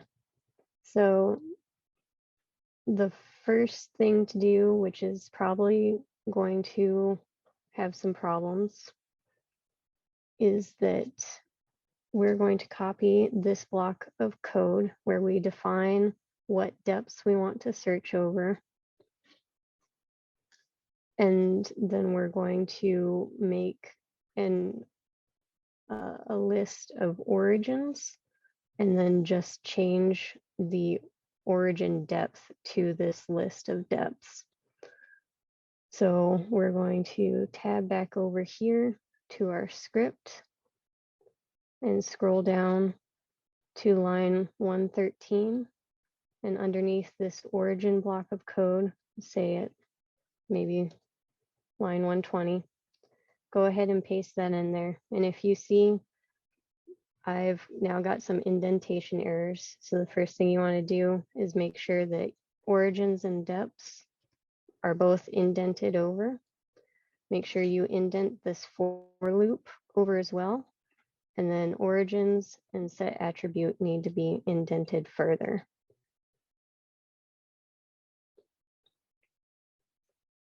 After that, we're going to update a bunch of things to look at the origins list instead of our original origin. So we're going to come down. Hang on. That's your turn. So the first thing we encounter is here in line 153 now, where we're reading in our greens functions. You're going to change origin to origins. After that, you're going to come down to line 183, where you define results underscore BW and change origin to origins. In line 189, where we define results underscore SW, do the same thing, origin to origins.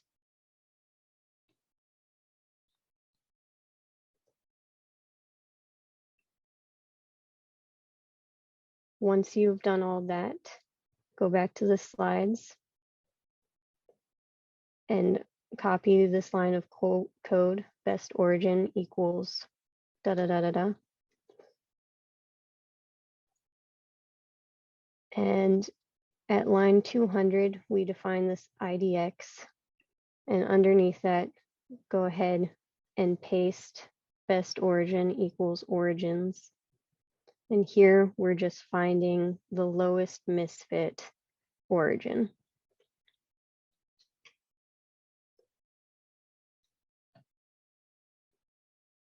And I'm maybe going to pause here for half a second and let everyone catch up.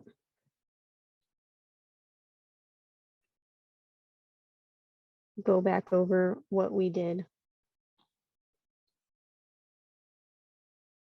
So what we've done so far is that we copy and pasted this block of code where we define a new set of origins that all that has changed is the depths that we're searching over.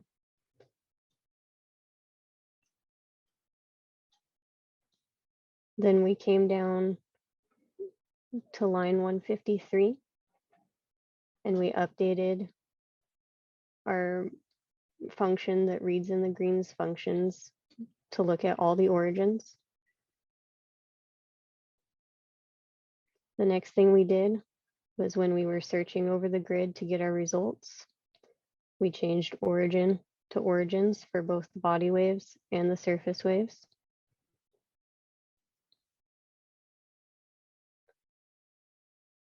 The last thing we've done so far is we copy and pasted this line of code where we're finding the lowest misfit origin.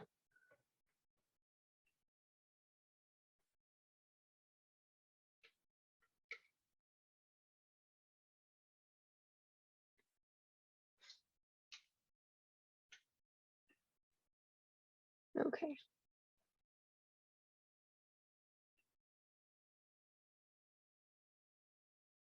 Interesting. Sorry, everyone. Okay. We're going to do something on the fly as well, and I will update the slides to reflect that. The last thing we want to do is we're not doing a magnitude search this time. So go ahead and come up to line 99 again. And just get rid of the list of magnitudes. So now you have a line that says magnitudes equals square brackets 4.9 end bracket and parentheses. And maybe I will update the slides while I wait for everyone.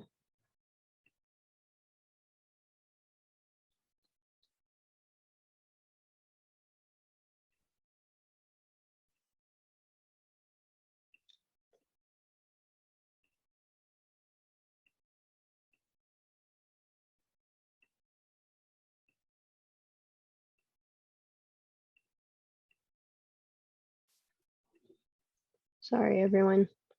I thought that I had changed this.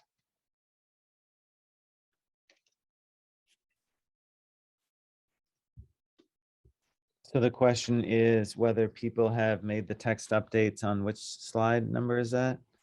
This is slide 30 and 31 at this point. 30 slides, 30 and 31. Mm-hmm. Probably this is going to be underway. So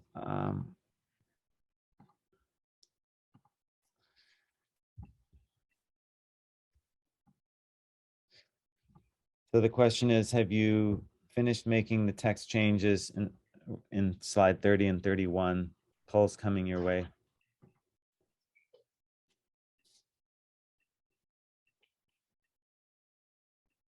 And again, I do apologize that this got a little bit on the fly. No problem. It's encouraging. We've got 63% are ready, but that leaves quite a few that are in the almost or not yet. So we'll bring them along, probably indentation stuff.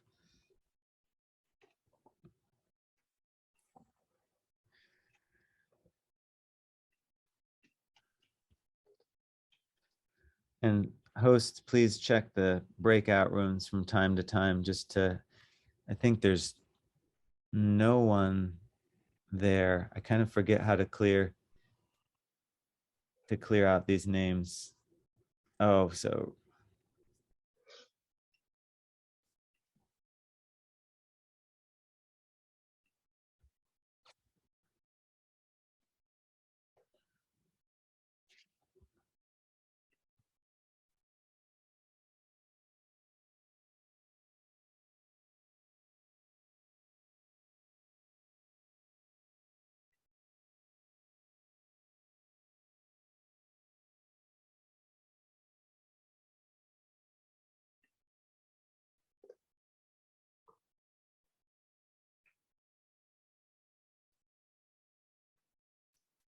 Yes.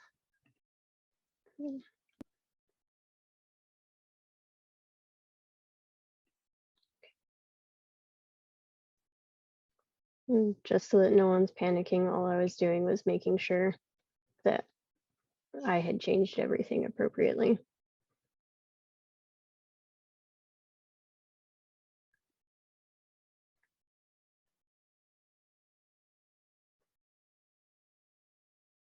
Which I don't think I did.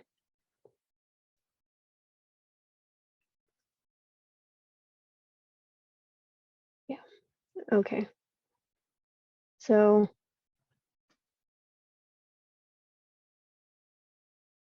what I had done on the fly was just came back up to line 99 and removed our magnitude search. The last thing to do before you can actually run, well, before you run this example is to come down to line 216. And here where it says origin, just change that to best underscore origin. And then in line 220, change that origin to best underscore origin as well. And that is slide 31.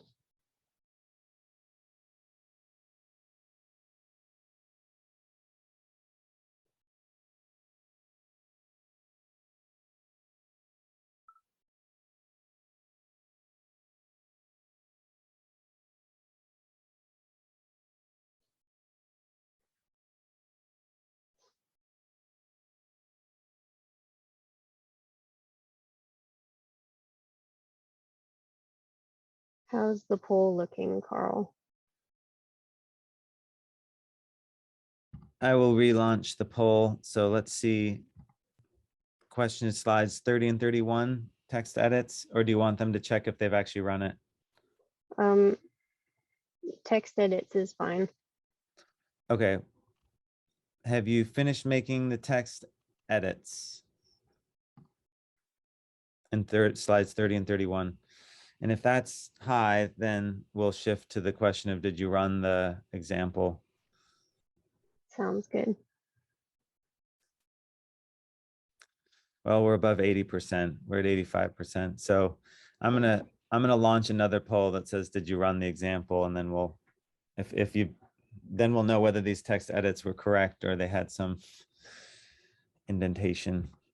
Okay, so the question here is, did you run this example? And what would be the confirmation that it worked? The figure at the bottom, or? Well, the confirmation that it worked would either be the figure or that you are seeing some sort of number of grid points about X% finished. Okay, so is it running for you? That's the Is question. it running?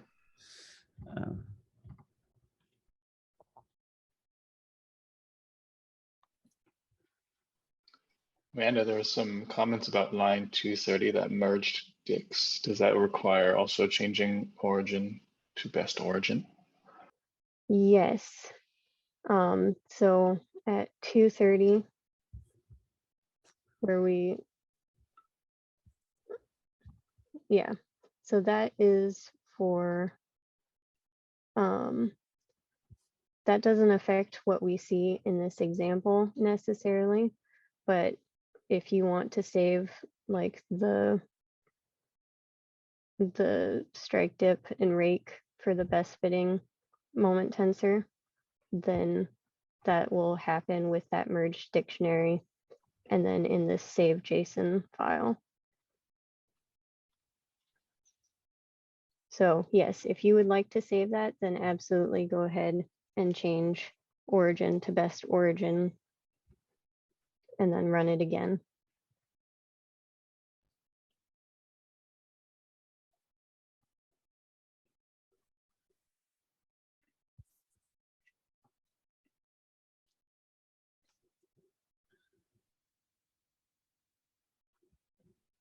Our poll was at 80% for having it running. Okay. Should I ask if it's now finished or who's finished it?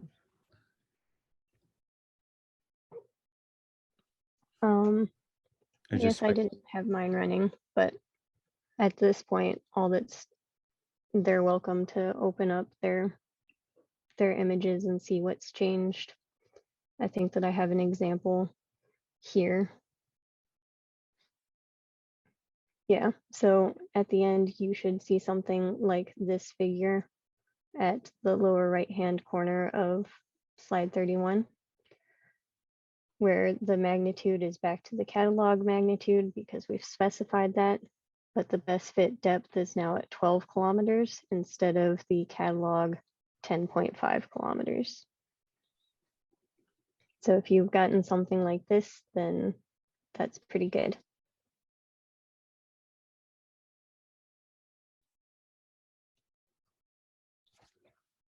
And hopefully it doesn't take 10 minutes for people to run this. For me, it should only take about a minute more or so.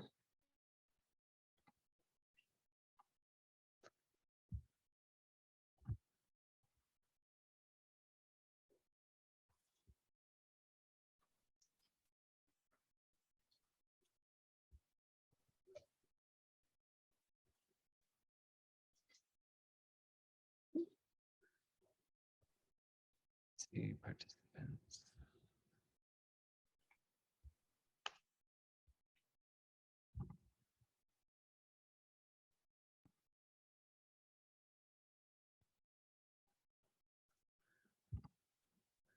All right.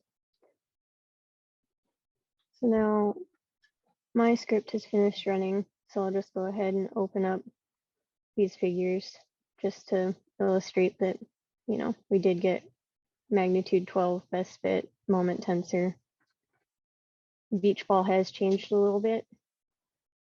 This might have been where it would have come in handy to save each figure individually, but we can tab between figures. So this is about what we got, and that's what it used to be.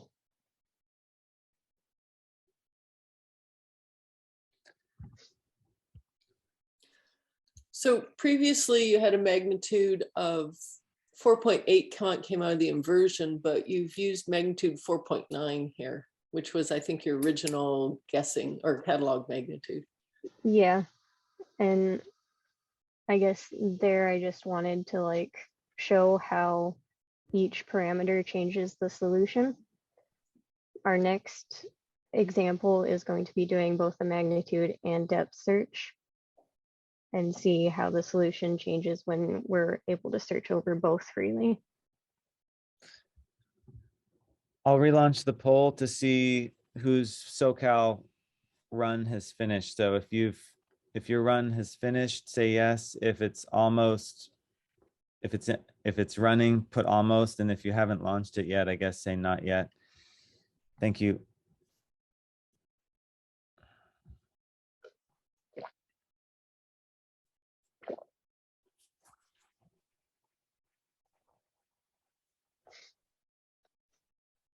So we are getting of fewer, there's 60 people on,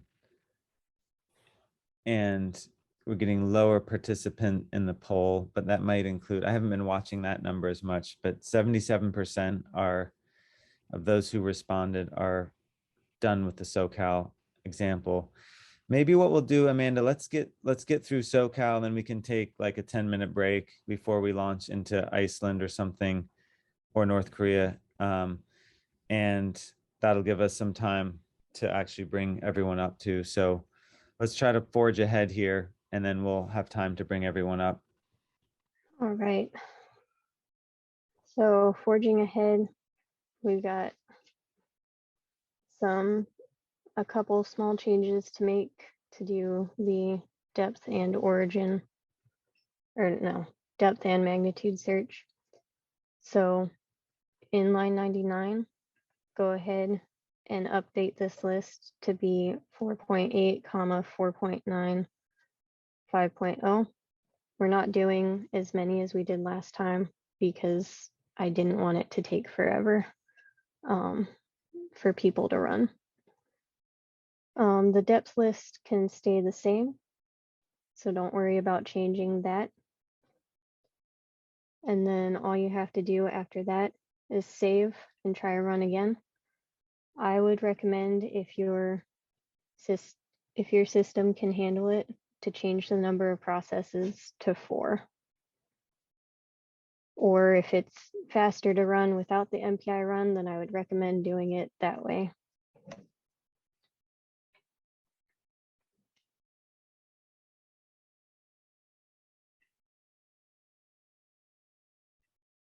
And maybe it's an opportunity just to discuss these sort of classical trade-offs and depth and magnitude.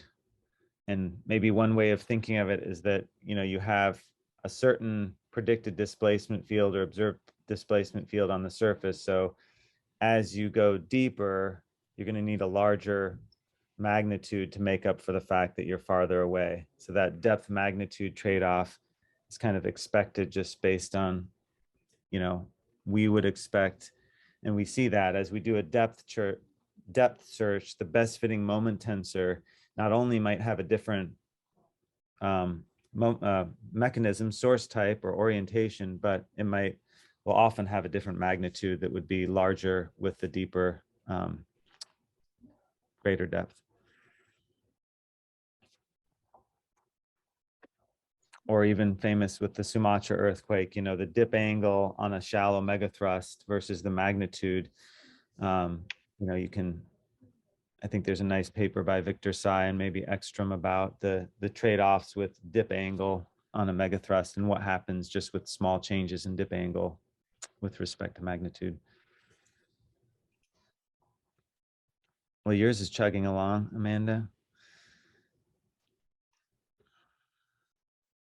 I think I tested the difference between 2 processors and 4 processors, and it's something like a minute speed up.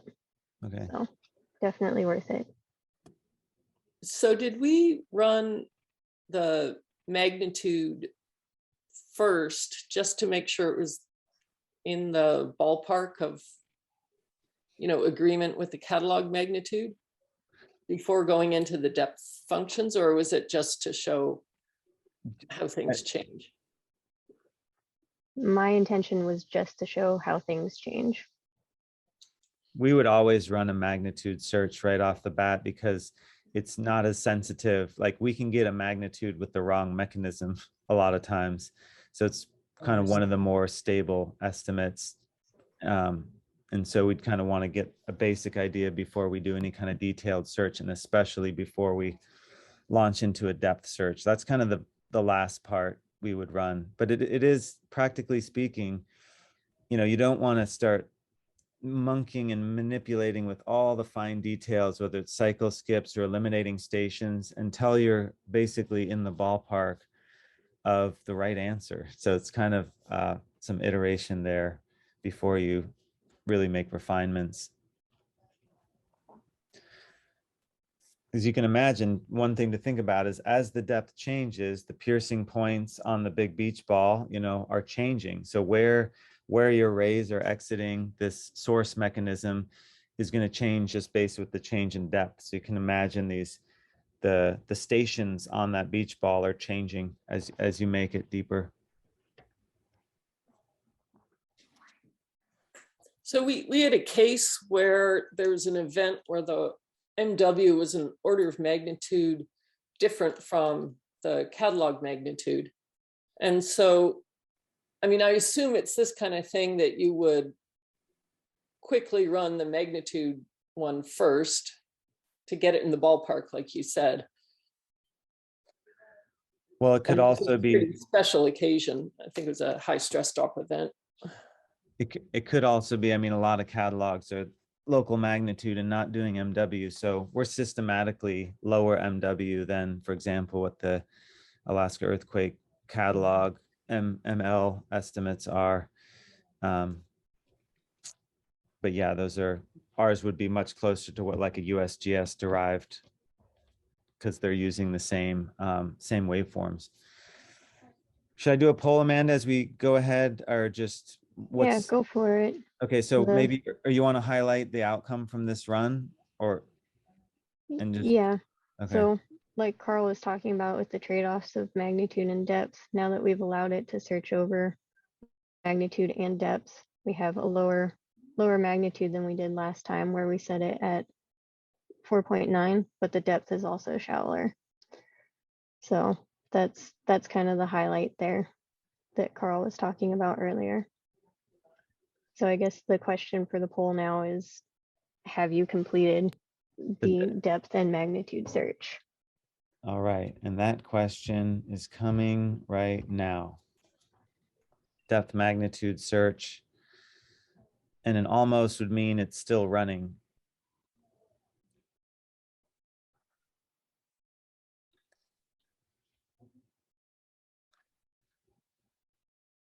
Great job, you guys, too.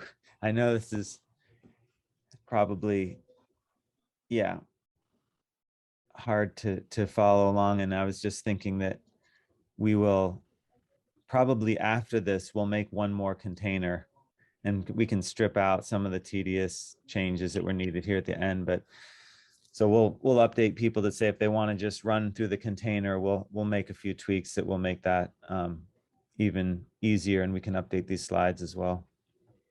But we've got 33 out of 47 respondents saying yes, 9 out of 47 almost, 5 out of 47 not yet. And I'm just seeing if breakout rooms are, no one in a breakout room. Okay, let's go ahead, and in the break here we can try to bring everyone up. So you go ahead, Amanda.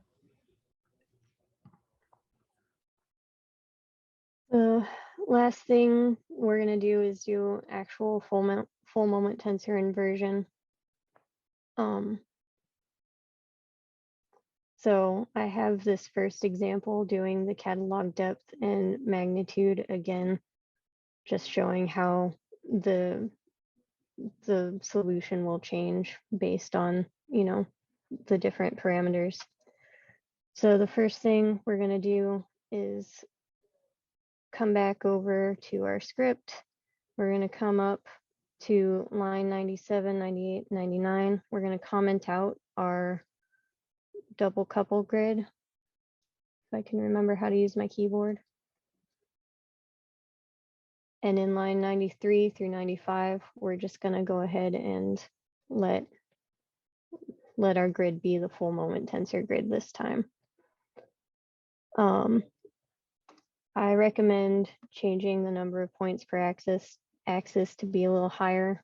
I'm going to go ahead and do 15, but depending on how slow your computer is, you might want to keep it at 10 or try 12. We're going to keep the magnitude at 4.9 because that's the catalog magnitude. The next thing we're going to do is we're going to come down to line 20 where we were doing a depth search. We definitely don't want to do that in the time we have.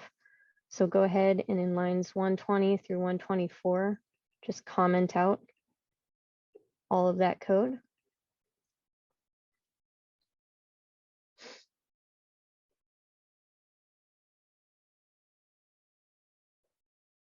Last thing to do is the last things to do. In line 153, where we're reading in our greens functions, change origins back to origin.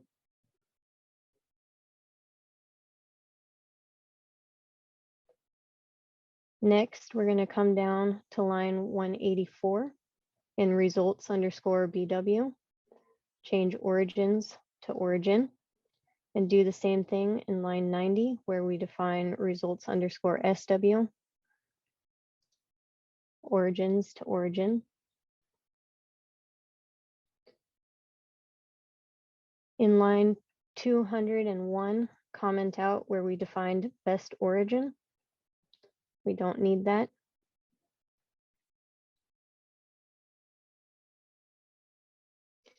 In line 216, where we are plotting our waveforms, you're going to go ahead and change best origin back to origin.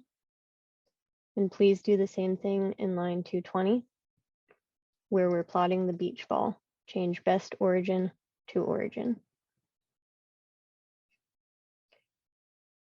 If you changed merge dictionary, merge dict in line 229, if you change that, go ahead and change best origin back to origin. But if you didn't touch it, then you're free to leave that as is.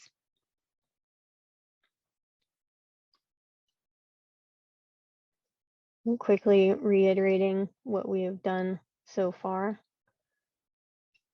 is in line 97 through 99, we commented out our double couple grid. And in line number 93 through 95, we changed it so that we have a full moment tensor grid to search over. Lines 120 through 124, we commented out where we were setting up our depth search. In line 153, we changed origins to origin, and we did the same thing in line 184 and lines 190. In line 201, we commented out best origin. Lines 216 and 220, we changed best origin back to origin. And if you had changed anything in line 229, you changed best origin back to origin. After you've done this, go ahead, go back to your terminal and run the example again.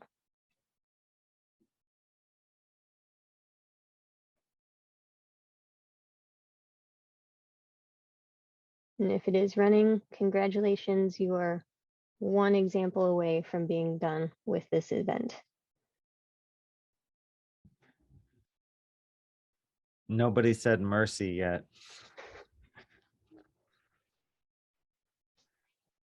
But we will take a break. Yeah.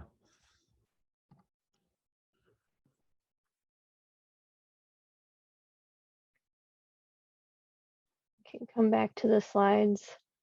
So all of what we just changed was on slide 33, with the exception of the merged dictionary.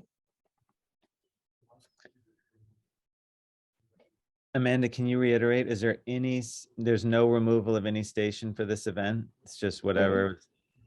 It's just whatever showed up from PICEP. I will say that for this example, I did go through and carefully select certain stations. There was about 3 times as many stations if you just run it with a wildcard, and that would have taken way too long for this type of workshop. It would be worth, I mean, someone might be asking why this amazingly simple, well-recorded strike slip or this event was, looks like an explosion. Could be that very first at 36 kilometers well, yeah, it's hard to know. We don't answer that here, but that makes it interesting. Mm-hmm.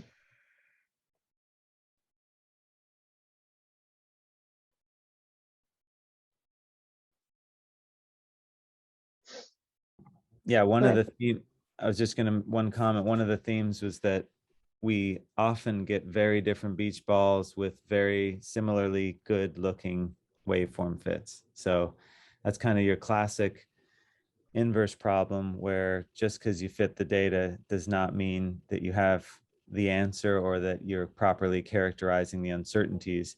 And that's anyone who's here can probably appreciate there's a big difference between forward modeling and estimating parameters. Inverse modeling, in this case, means running zillions of forward models to find one and characterize all that you've run. But it's forward modeling is, as everyone knows, kind of a dangerous approach.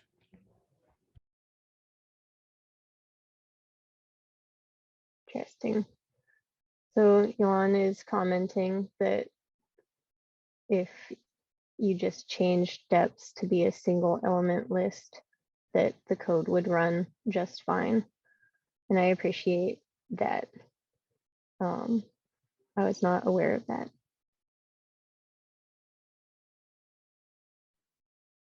Yeah, since it works generic with lists of elements, it should just work with a single element, no problem.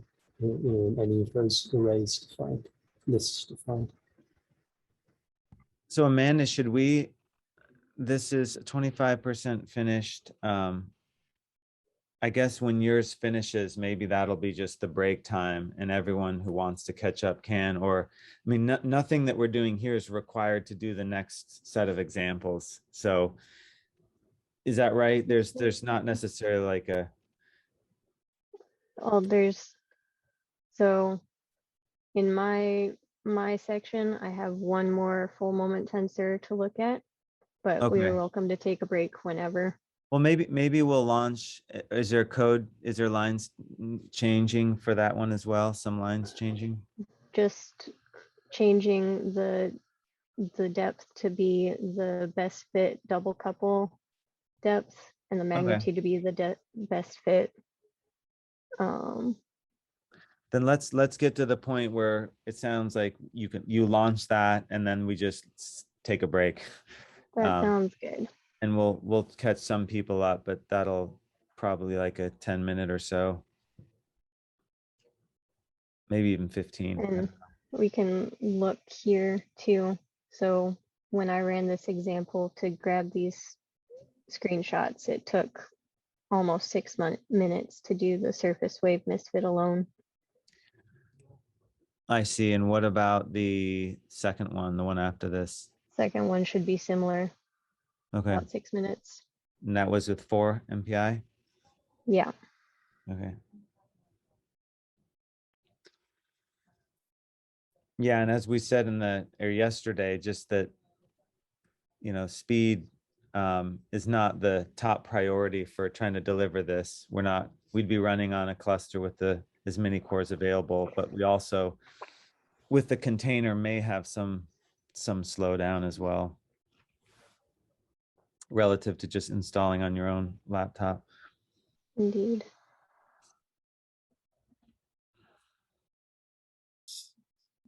How do you improve the misfits? It's not a wiggle by wiggle perfect fit. Yeah. Well, and this is a good time to maybe discuss some of this. Some of the questions have come out about time shifts, and in fact, one of them was, well, aren't you allowing for time shifts? And the answer is yes, but the sort of mathematical alignment is often wrong. That's what the cycle skip is. It may be mathematically the best alignment, but you can just see as a human that it's off. And so when you start trying to improve the fit, we can ask questions about why are things not fitting. That can get into the choice of the synthetic seismograms. Is always we're always having approximation to the Earth model. But even within that, you say, I have this 1D Earth model, I know that, but there's a lot of choices within this estimation regarding individual stations, filters to use, allowable time shifts, first motion polarities, for example, narrows the possible, narrows your possibilities by bringing in more data. So yeah, it's sort of a waveform by waveform look. When we're content with having a certain amount of misfit, because the problem itself, you can think of, there's a misfit between data and synthetics with an allowable, say, kind of a data covariance term that explains what you expected uncertainties are or covariances.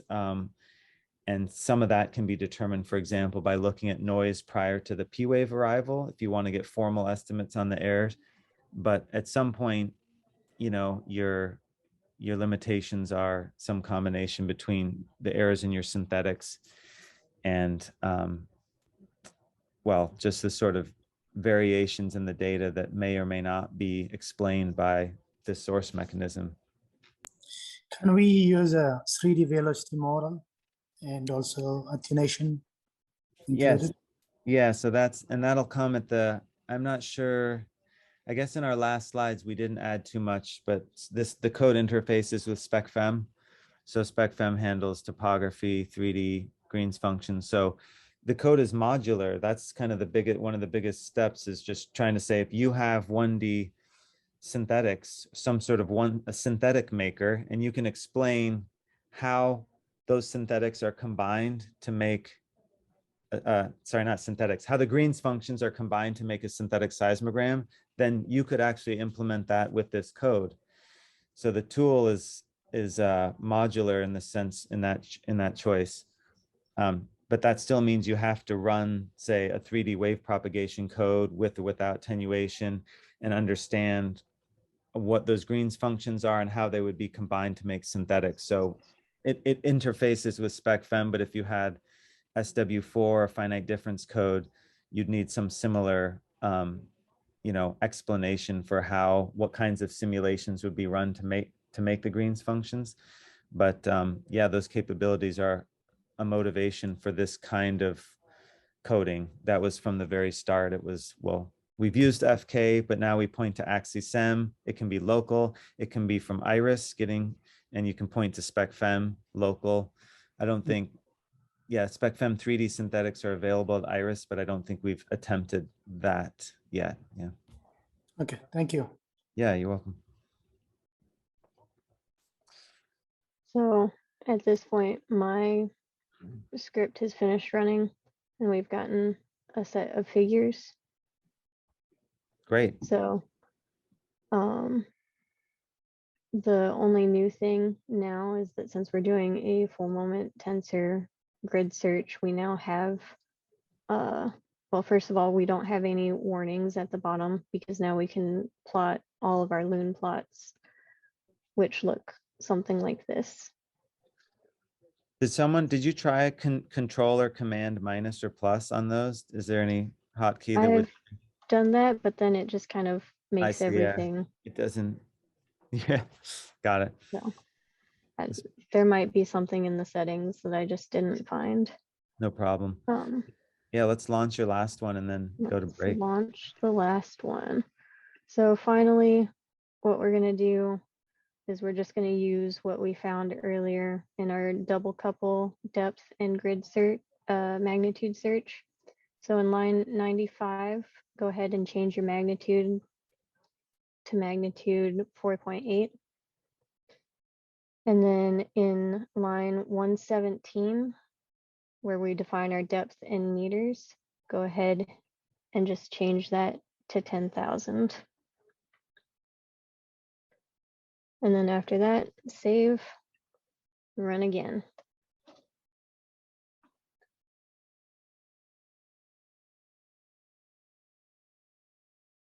And at that point, once this is finished running, then we will be done with the SoCal example. Awesome. So I would say we're in some combination of break. It's 25 minutes past the hour. And you're welcome to, we can be here to help anyone get up to this stage too, but I would recommend a 15-minute break. That would give us some actual time for the hosts also to have a break while we're helping anyone who needs it. Does that sound good? So 40 minutes, at 40 minutes past the hour, we'll get back on. And if you need help along the way, I would say go join a breakout room. Some of it might just be waiting for things to finish. That's fine too. But if you're at a barrier in terms of needing to help with the edits or something else, go into a breakout room, please. Great job, Amanda. All right. Well,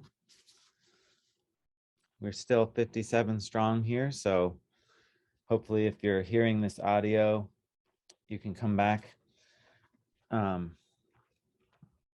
Amanda did the job, finished successfully. What a great question. Yes, it did. Great. It looks like, let me just see. I seen it, Julian, you're back. Okay, I saw you in the breakout room. Amanda, do you want to maybe just share the output, and I will send a poll just to see whether people who ran at least one of the full moment tensor runs for SoCal. That'll be the poll question, but if you could share your results, that'd be great. Yeah. So we got, see, so yeah, it took about 6.5 minutes, maybe 7 minutes for the whole thing to run for mine. We've got our beach ball, which looks like a strike slip fault, which is what we expected. Got misfit with the moment tensor. I'll go ahead and command minus so we can see it a little bit better. That is kind of like what you might expect. I mean, how far can we tell how far that is from the center? It's probably, or what are the loon coordinates and the header of the waveform fits? Let me. It's got to be within 10 degrees of No. 0 and 3. Yeah. So that's an example where truly with a lot of data coverage, even allowing for full moment tensor, these data are saying this is very close to a double couple. There could be an element of chance to that if you took another 20 events in Southern California, some would be further from double couple or not. How many grid points do you have, Amanda? I have 15 grid points. And so I was just about to comment on that as well, that I think that for these plots, I might have been using 10 for these waveform plots in particular. There's 15 on the loon plot, and I just forgot to update these in the slides. So if you use a lower number of grid points, you might be so unlucky as to get kind of a weirder solution just because the misfit will not be as fine. So All right. Here comes the poll. Actually, I'm never quite ready when I say that. Let's see, poll, end poll. So the question is, did you get a full moment tensor run for the SoCal event? At least one of them, how about?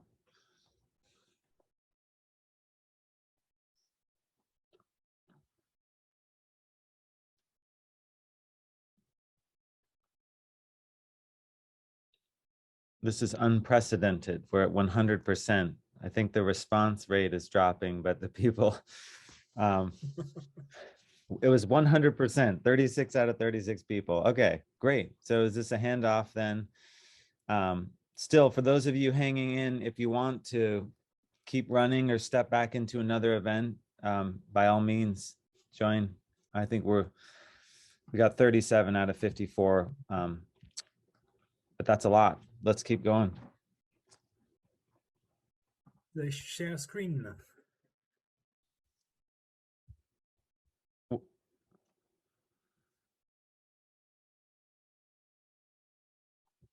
So if everyone's ready, we're going to move to the second example today. So I actually prepared this one on M1 Mac, so that's your time to shine. It should be running in a couple of dozen seconds instead of a couple of tens of minutes. I won't be running on my Mac though, so it's going to be faster on my computer. So the example that we're looking at is actually a declared nuclear test, so that we know we need to find a positive isotropic eigenvalues moment tensor. So that's going to be an all solid black beach ball, and we are looking at the event number 6 that's located here. It's the red stars, and that's going to be the station we are using. So well, I say it's 5.24, but we're actually going to do 5.18, which Alveserian tape I've found in this paper. So this should be irrelevant because normally you have downloaded all of the data earlier today. So we can directly run the first inversion with this block of code here.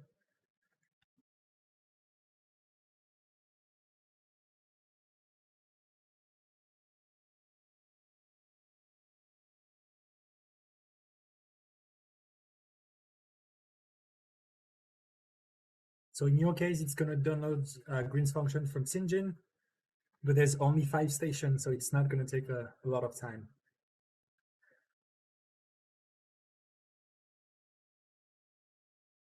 For this event, we are looking at something that's a bit different from the previous case. Here, the station are actually further away. So I'm going to show you what you should get. So the closest station is actually at 368 kilometer, and the farthest station is at 1200 kilometer. And we are only using long period surface wave. So the reason we are doing this in this example is that in Alveserian tape, Celso has used a model for this region that was feeding the data way better than AK135. And so to kind of relax the constraints that the model is providing, because we are using AK135, we are increasing the duration of the periods we are looking at, because this lower the number of wiggles we are looking at, and then we also reduce the odds of having cycle skipping. I'll show you that later. So I don't know exactly. Let's do. Can we do a poll to check? So they have to, they're. It's probably still downloading.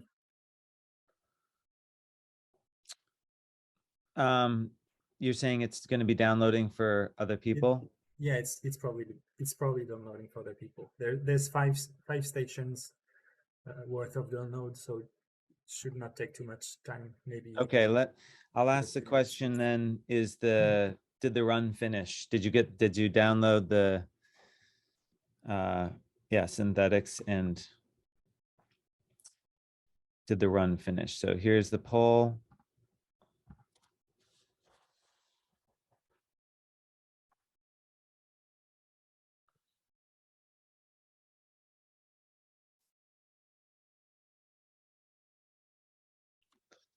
Okay, great.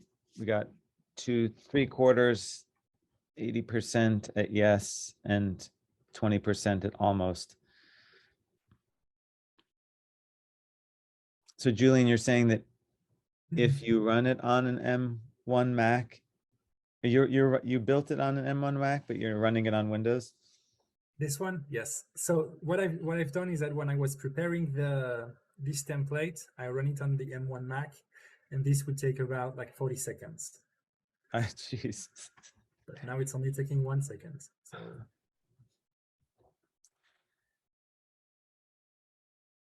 okay, I'm gonna run one more poll just to, because I feel like with the almost, I want to make sure. So one more question, did this run finish for you? And here it is. Please answer again. Maybe we'll find a way that you can kind of update your answers, but okay, that's good enough. We're at 95% and we'll yeah, go ahead. Great. so that's the waveform we're looking at. You can see that the data fit is actually quite good. We are fitting this first arrival on this one, which would be the first signal generated by the S wave before the surface wave is coming along. And if we look at the misfit, well, we get, open that.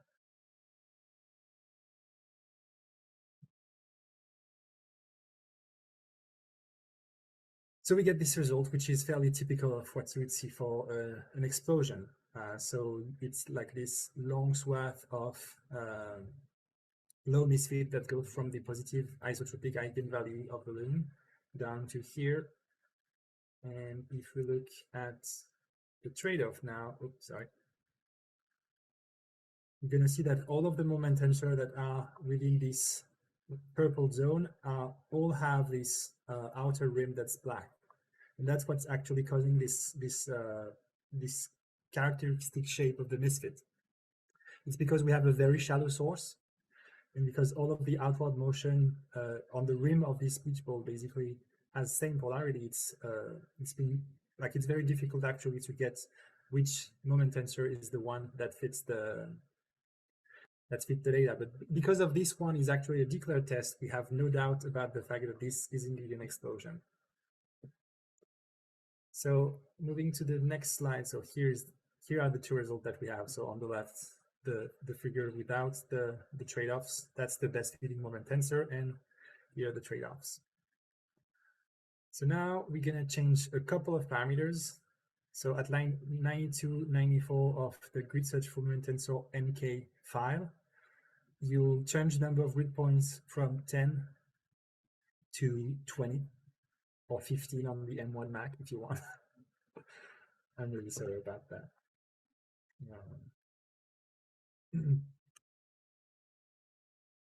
Let's bring it here. It's the only thing that we're going to change on this one, and then we can run the same command again.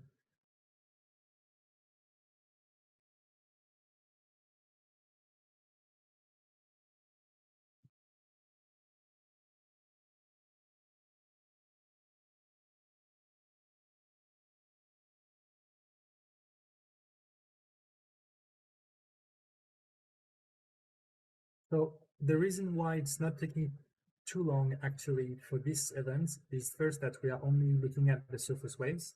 So that's one grid search evaluation that we are not doing. The second one is that we only have 5 stations. And with only 5 stations, that is that many cross correlation that you're not going to run to find the optimal time shifts. And the data, because I also knew that we were only using long period surface wave instead of having 50 Hertz data. I think here we have 10 or 5 Hertz data. So we also have a lot less samples per traces. That speeds up quite a lot the grid search. So we couldn't be able to do 6 times 10 to the power 6 grid points with like 70 stations at that speed. So now let's look at what's the waveform fit. So the waveform fit, well, there's a slight improvement. At least that's what the number is saying. Visually, it looks almost the same. And what that does to the misfit, we're going to look at it there. Well, basically, that's the new misfit, the new map that I got. So this is with, that was with 15 points, and this one was with 10. And you can see that because we don't have enough sample here, basically there's kind of gaps that needs to be filled when we do the map, and having more sample actually allows to kind of like smooth those part of the misfits where we don't have enough samples. It also changes a bit the location of the best fitting moment tensor. And if we look at the trade-off map for 10 and 15, well, you see that we sample way more points here than on this one. So that also explains why this looks a bit more jagged, and this one is smoother as well. So there will be kind of a minimum number of grid points you will be wanting to have. So 10 would be the very, very bare minimum. And I would actually start at least with 15 or 20 points per axis. That's usually what gives you the smoothest misfit results. And if you go beyond that, there's not a lot of improvements actually on the waveform fits or on the moment tensor solution. But if you can afford it, you could go beyond that. And past a certain point, instead of increasing the number of points on the loon, what could be also interesting is to use another. So I haven't illustrated that in the example, but it's in the file. So there's, if you go to line, is it here? Yeah, so if you go to line 95, there is this grid full moment tensor plotting grid, where on this one, because this grid is mainly intended for plotting, there's a fixed number of samples on the surface of the loon, and the number per axis only controls the number of orientation, so the strike, dip, and rake angles. So that way you could potentially increase the number of orientation you are looking at, but not necessarily the number of grid points on the loon. So that's some extra, that's some extra level of flexibility if you need that. So I'm going to just show you. Oops.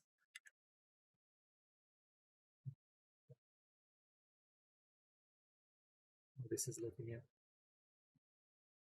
I'm going to do a quick run just to demonstrate. You don't have to do it. Now we are past 10 to the power 7 points.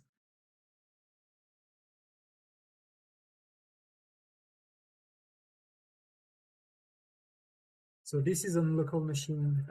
You have to be aware that if you run on your local cluster, for instance, you would be able to take advantage of working on MPI on one node and also on multi-nodes architectures.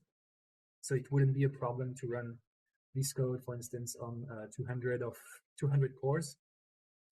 And because the way the misfit is computed, it should scale almost linearly.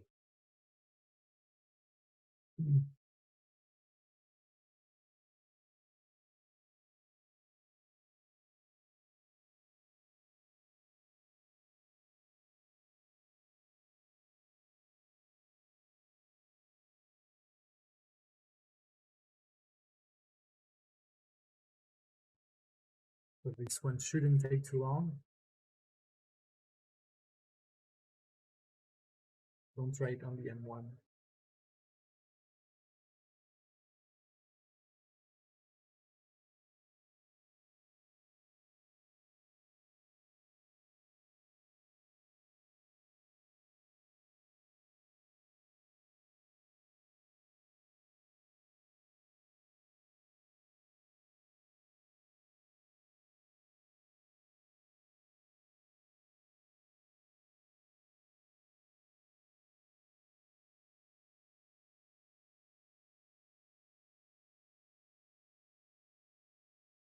And so another detail is that so far we've only showed regular grid search where we have even spacing in between parameters. So this one, this plotting grid is actually not intended to have linear spacing, which you might want to have when you do your grid search. And there's also random grid search available. So that way, the nice thing about the random grid search is that you can have, you can control precisely the number of points you have. And you also have the chance to find a global minimum that would be otherwise in between two grid points. I just wanted to give these two grids, if you think about like an XYZ brick from 0 to 10, 0 to 10, 0 to 10, the regular grid would be having a uniform space every one coordinate in that grid, whereas the random grid would say, give me a random X value between 0 and 10 on each axis. And so you'd have uniform number of points within each part of volume, but in one case it's a regular grid, in the other case it's random. Same is happening.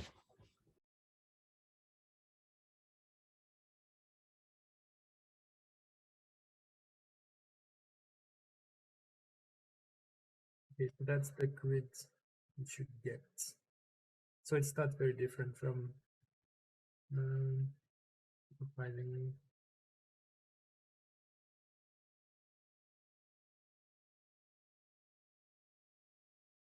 Well, there might be something wrong. Need to double check that. So if everyone has computed at least the first two full-man tensor grid search, we can now go to the next and last instruction of this example.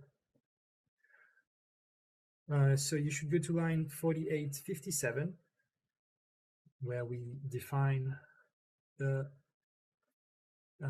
filtering parameters for the surface waves. And instead of 30 to 70 seconds, what I want to try is to put 50 and 16 seconds.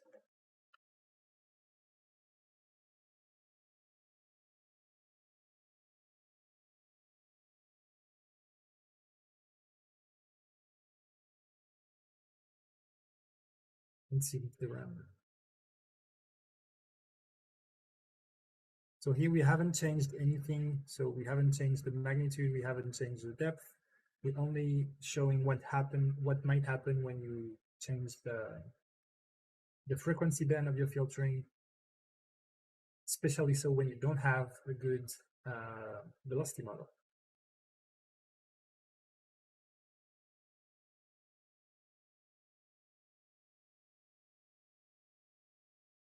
Okay, the girl was looking at.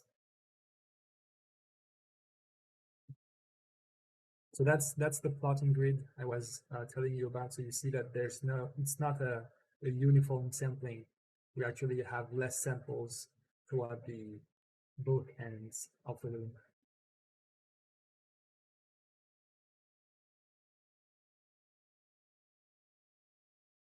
So now it's done. And let's look at the waveforms. Here it is. And so now it's not an explosion anymore, suddenly. So you see, even if you look at the waveform fit, you might think that there's some of the wiggles that are fitted reasonably. But what's kind of alarming here is that the time shifts are actually very different from what we had on the previous case with the longer period.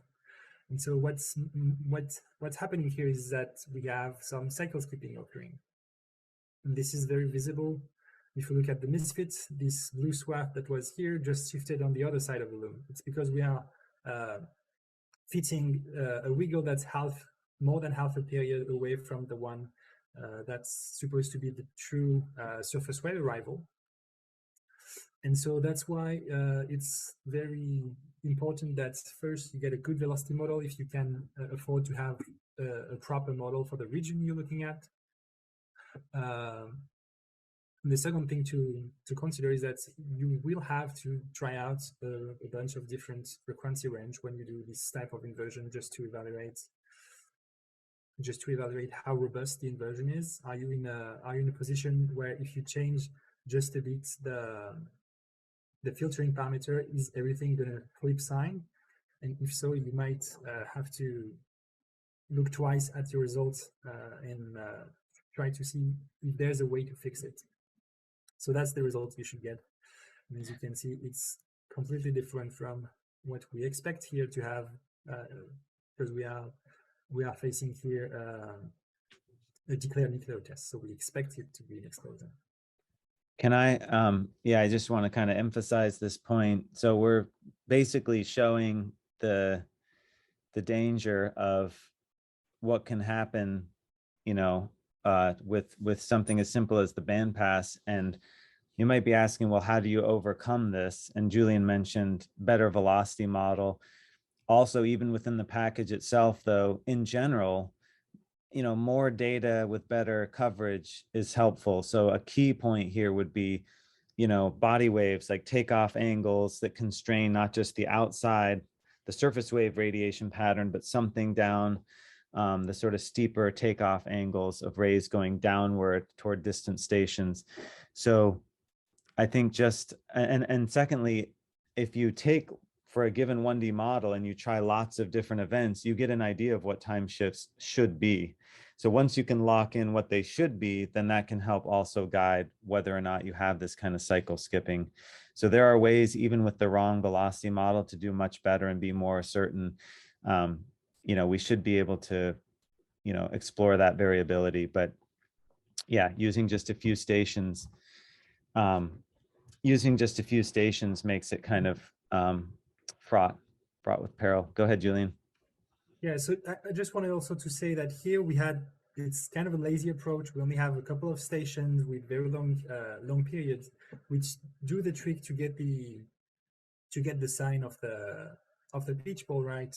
But if you wanted to work with higher frequency, and if you actually have access to polarity data, because I saw that we had a question earlier in the chat that was asking if it's possible to use first motion polarity. Well, if you have good enough signal so you can pick the first motion polarity, that would help tremendously in this case to fix the polarity, the sign of the pitch ball, basically. So if you show that you have upward motion to all of this station, then you would not be able to get this type of result where all of those four station out of 6 are with the reversed polarity, basically, to what we are expecting. So first motion polarity could also help in this case. If that's clear and if there's not more questions, so here just to define for the people who might not be aware of cycle skipping, let's say we want to fit this wiggle here, and we have two other signals. So let's say these are the observed data and the -1 are the synthetics. For this one, if you time shift this trace from less than half a period, you will match the n peak with the n peak. But what might happen here is that this one has a closer distance to this peak. And so if you match the n+1 with the n, you will be cycle skipping. So that's what we are referring to when I say cycle skipping.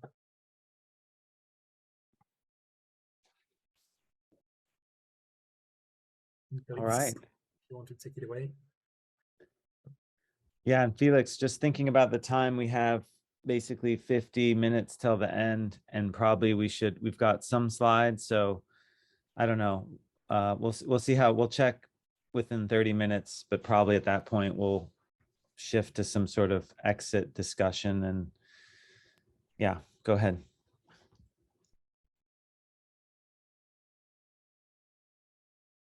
Yeah, thank you, Car. So I'm going to share my screen.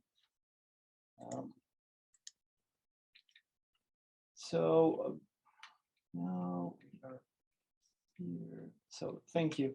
In my examples, I would like to share you some interesting results related to events during the 2014-2015 caldera collapse in Vártarbunga Iceland.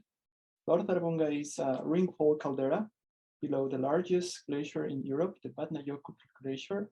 And historically, the earthquakes registered in that volcano have been very interesting because they used to exhibit a large non-double coupled component. If you restrict the solution for being only deviatoric, then the general observation has been large vertical CLVD components.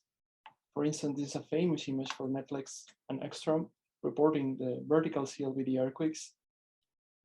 But we have many papers when these kind of events are already reported. In this case, we are going to focus on an event during the 2014-2015 caldera collapse and fissure eruption here in Holuron. This event was milestone because we had almost 70 earthquakes with magnitudes larger than 5, which is something unusual if we think in a caldera or volcanic environment. So we are going to work with some of these events or with some of them, depending on the time. So I prepare enough material for taking home, but we are going to move forward with just a few of them. So before moving forward with the example, I strongly suggest to you to make some directories for saving the results you already had from the previous example of my colleagues, just for if you want to organize your data. So if you click here and you create a new folder, for instance, I'm going to take one of the files we created, and then I'm going to copy the name here, copy it, and I'm going to rename it, and I'm going to paste here, and I'm going to just underscore and grid search. I'm going to create a directory with this name, and I'm going to move everything there just for not having too much files, and maybe you are going to maybe confuse at the time of searching the files we are going to create. If you feel more comfortable with the terminal windows, do it like this. I'm trying to showing how to do it with the Jupyter interface.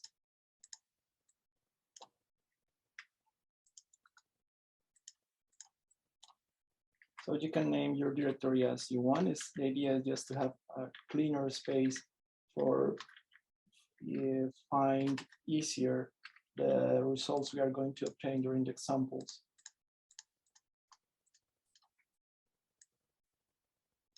Now, so I think I'm clean from my side. So if you are already clean and ready to move forward, so please, please copy this command. This command, if you already did it, so it's not necessary to repeat it. It's just in the chance you haven't got the data. So I'm going to repeat it just in case it is necessary. So go to the bicep directory and grab the data again. But if you, with Brian, you already done this, you don't have to do it again. So it's few stations, so it's not going to take too much time if you didn't do it. So it's okay.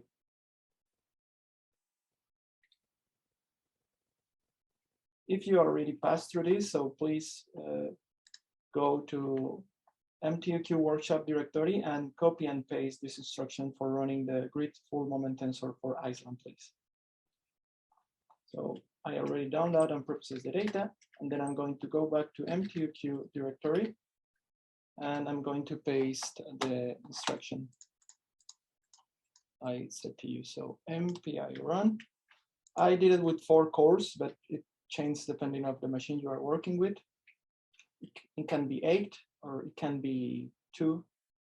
So now this step is the one who's going to take more time because you need to download the Greens function. So unlike the Amanda example, when we calculate with FK the Greens functions for running her example, here we are working with a global velocity model. So we are not going to deal with a local one. That's why we have to download the green functions. So I think while the green functions has been downloaded, I'm going to check if there is any question or. Okay. Thank you, Brian, for copying and paste the commands.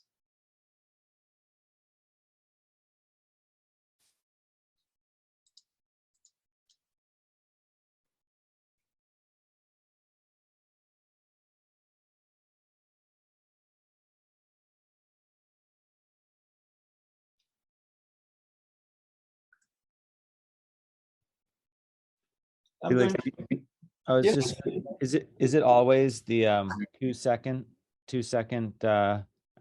AxiSem database? Yes. Yeah. Yeah.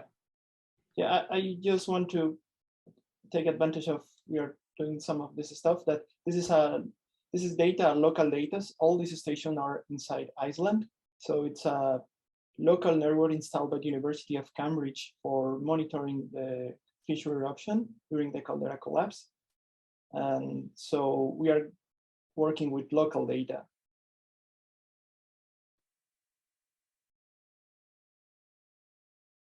Now the green function download is done. Now we are moving forward with the body wave misfit and now the surface waves misfit.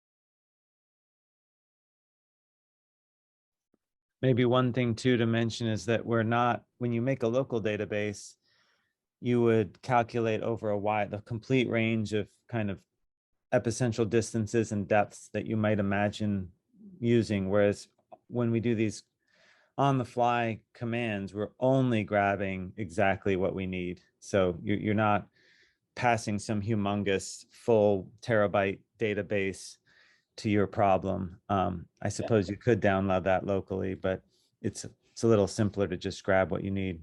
Yes, absolutely. I mean, this is very few data jets needed for moving forward with the example. So at this point in my computer, I'm done. So I'm going to you're going to be able to see these 3 files. So on the left, as you see, we don't have a perfect azimuthal coverage because these stations are intended more for monitoring the dike propagation. So not the caldera collapse itself. So we don't have a very good azimuthal coverage here, and same with the distance. Since this is a regional or local network, most of the distance are kind of close each other. So we don't have an ideal azimuthal coverage, and the distances don't change too much. But what we have here, it's the feed, of course, for the body waves is not as good as the misfit for the surface ones, which makes sense because the body waves have higher frequency, so it's kind of expected. And the same here in the misfit, we see a kind of not very scattered misfit, but still is not a double couple solution. Something that suggests that it could be kind of a combination between isotropic and CLBD moment tensor. But of course, we cannot guarantee that. We need to run a lot of tests with different data sets, etc., for being completely sure that this event is non-double couple. But so far, the first thing maybe we want to do is to reduce the window of the body waves, because maybe we are just interested on trying to match a little bit the polarities and try to get the most information we can from the body waves here.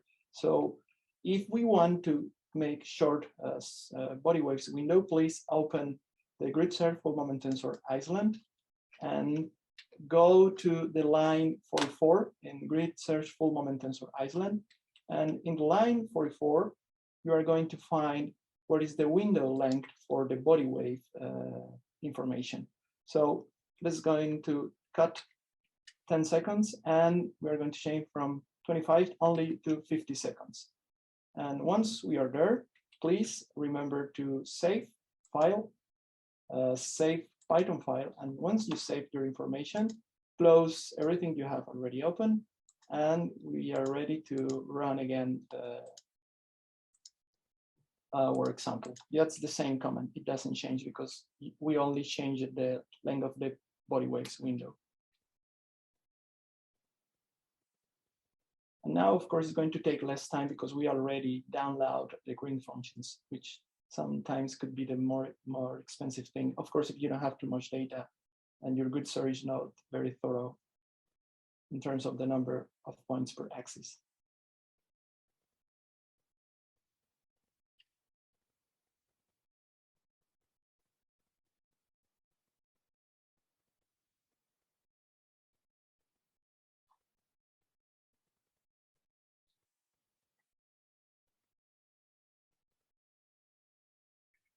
Julian, do you mind going to room 1?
Okay, so in my computer, it finished. So let's do open again the same files, remember, waveforms, misfit, and misfit trade-off.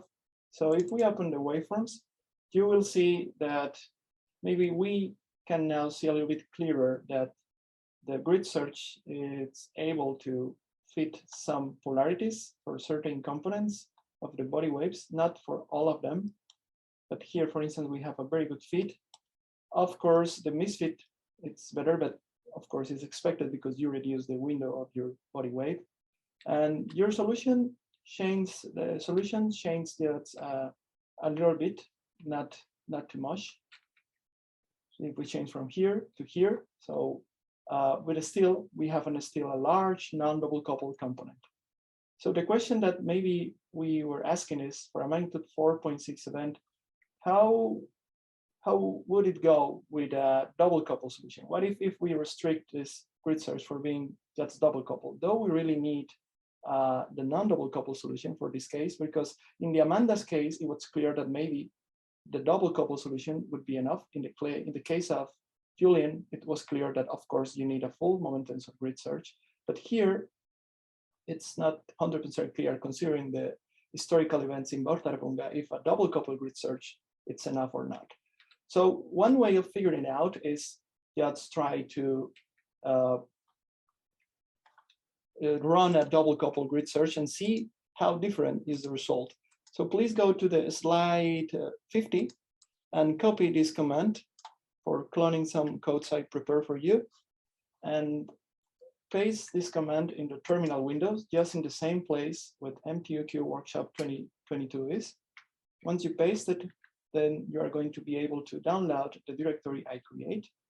And then you will have a new directory named MTUQ Workshop 2022, but with the name Iceland added. So if you have already this directory, then we are ready to move forward with the double couple example. So please go to the Iceland directory, and let's copy all of it, except the README file. That's the scripts. Maybe we are not going to have time for using all of them, but just copy them and paste it in the MTUQ workshop directory. Or maybe you can also use the command window. Just right click here and paste, or using the command window. It's with the asterisk pi, and you paste it here. And now we are going to have all the new scripts I prepare for you. And then from the newest scripts, please use the grid search double couple underscore if4. This one is the one we are going to try to run. Just for running it, it's the same MPI run -n for Python grid search double couple.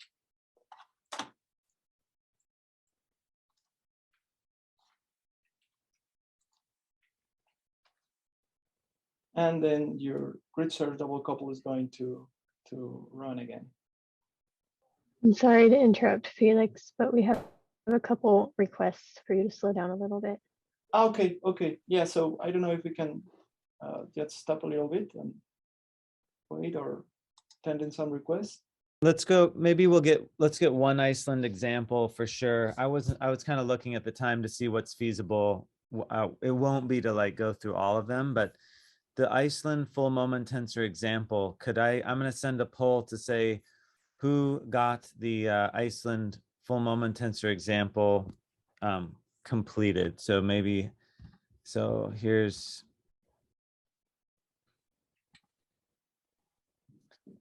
that's the question. Can you show the output? It's the one of the, yeah, that one, either one. So This one or the others?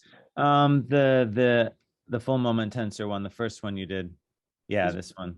Okay, gotcha. So our response are we've got some almost in there. So we've got 80% yes, which is great. It's sort of like 80% of the people who are still in the race.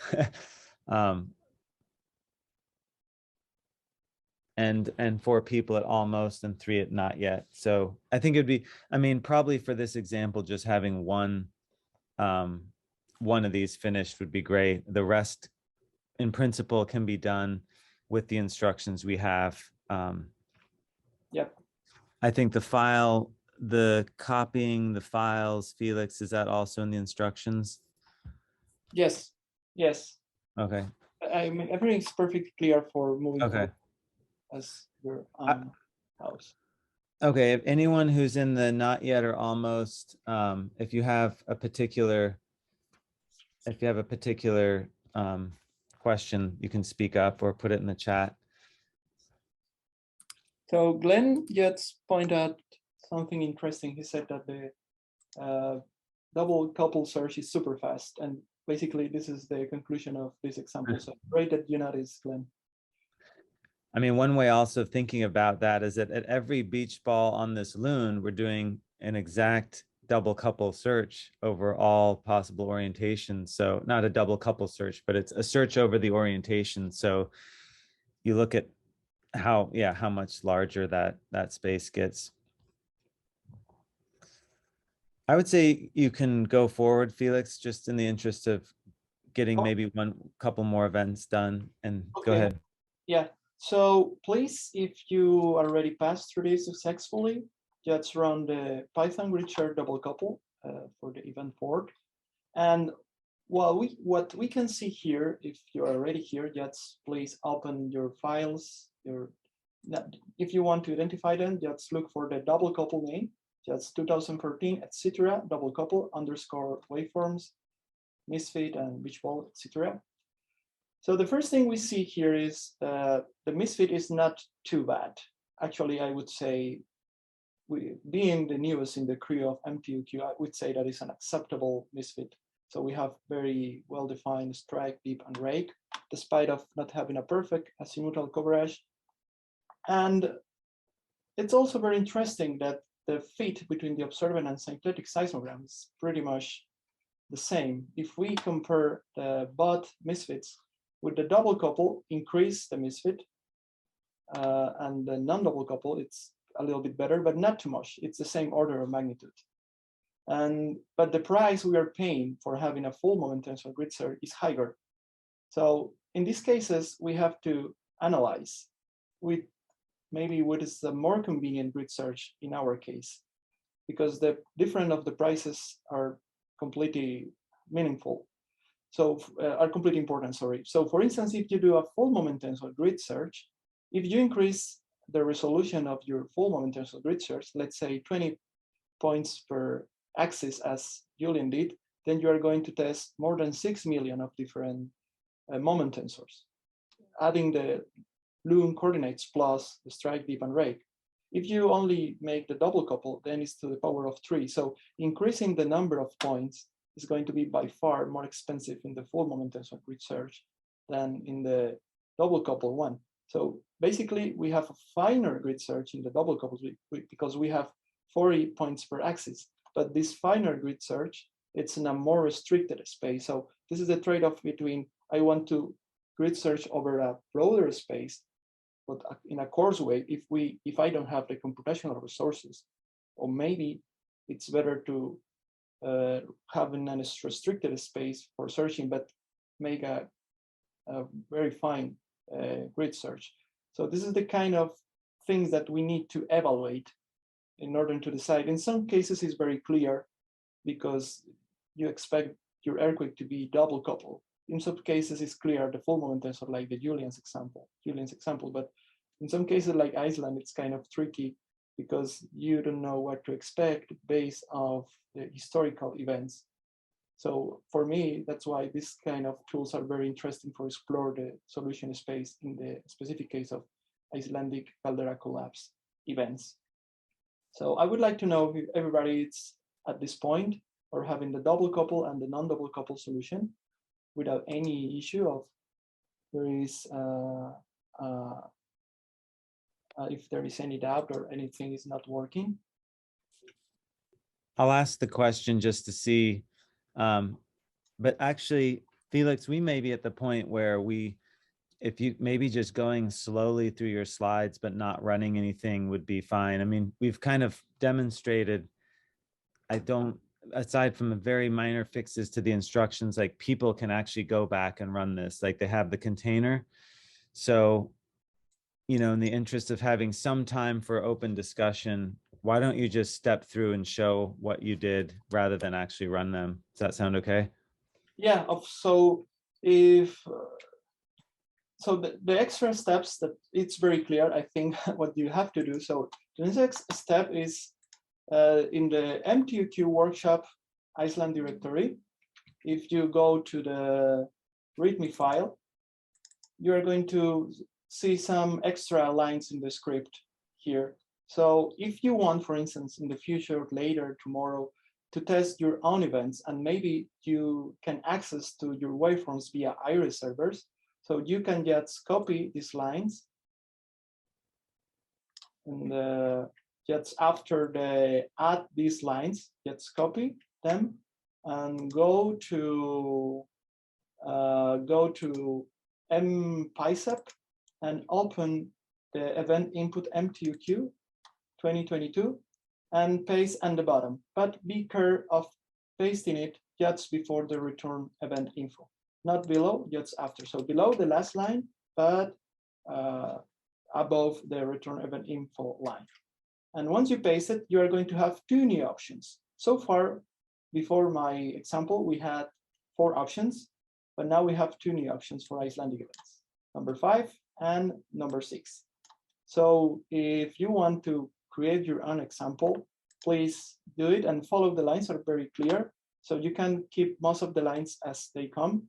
Of course, you need to change the UTC date, what is the minimum distance between the event and your station, the maximum distance. So as you see here, I'm working at very restricted distances because I'm interested in most of regional distances. You also can control the time before the origin time when you want to cut your seismograms, and the time ahead of the origin time when you want to cut your seismograms at the end. So you can control these two.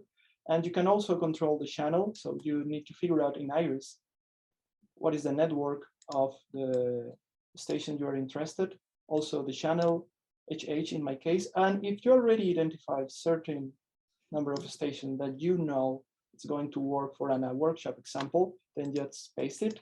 Otherwise, you can download all the stations and then look which one of them work. So if you do this, then in theory, you must save this.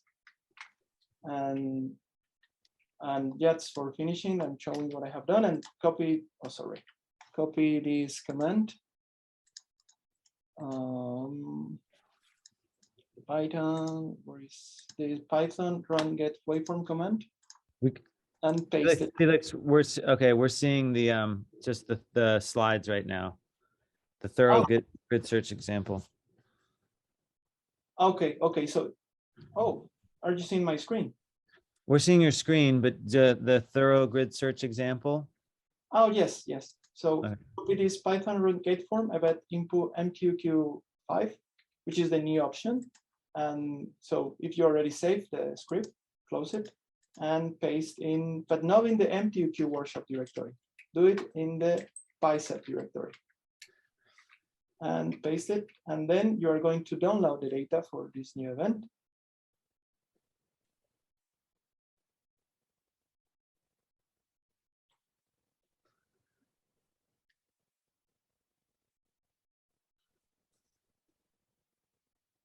I'd say after this one, Felix, we don't need to enter any commands. We'll just, yeah. So we to can download, sort of, yeah. Okay.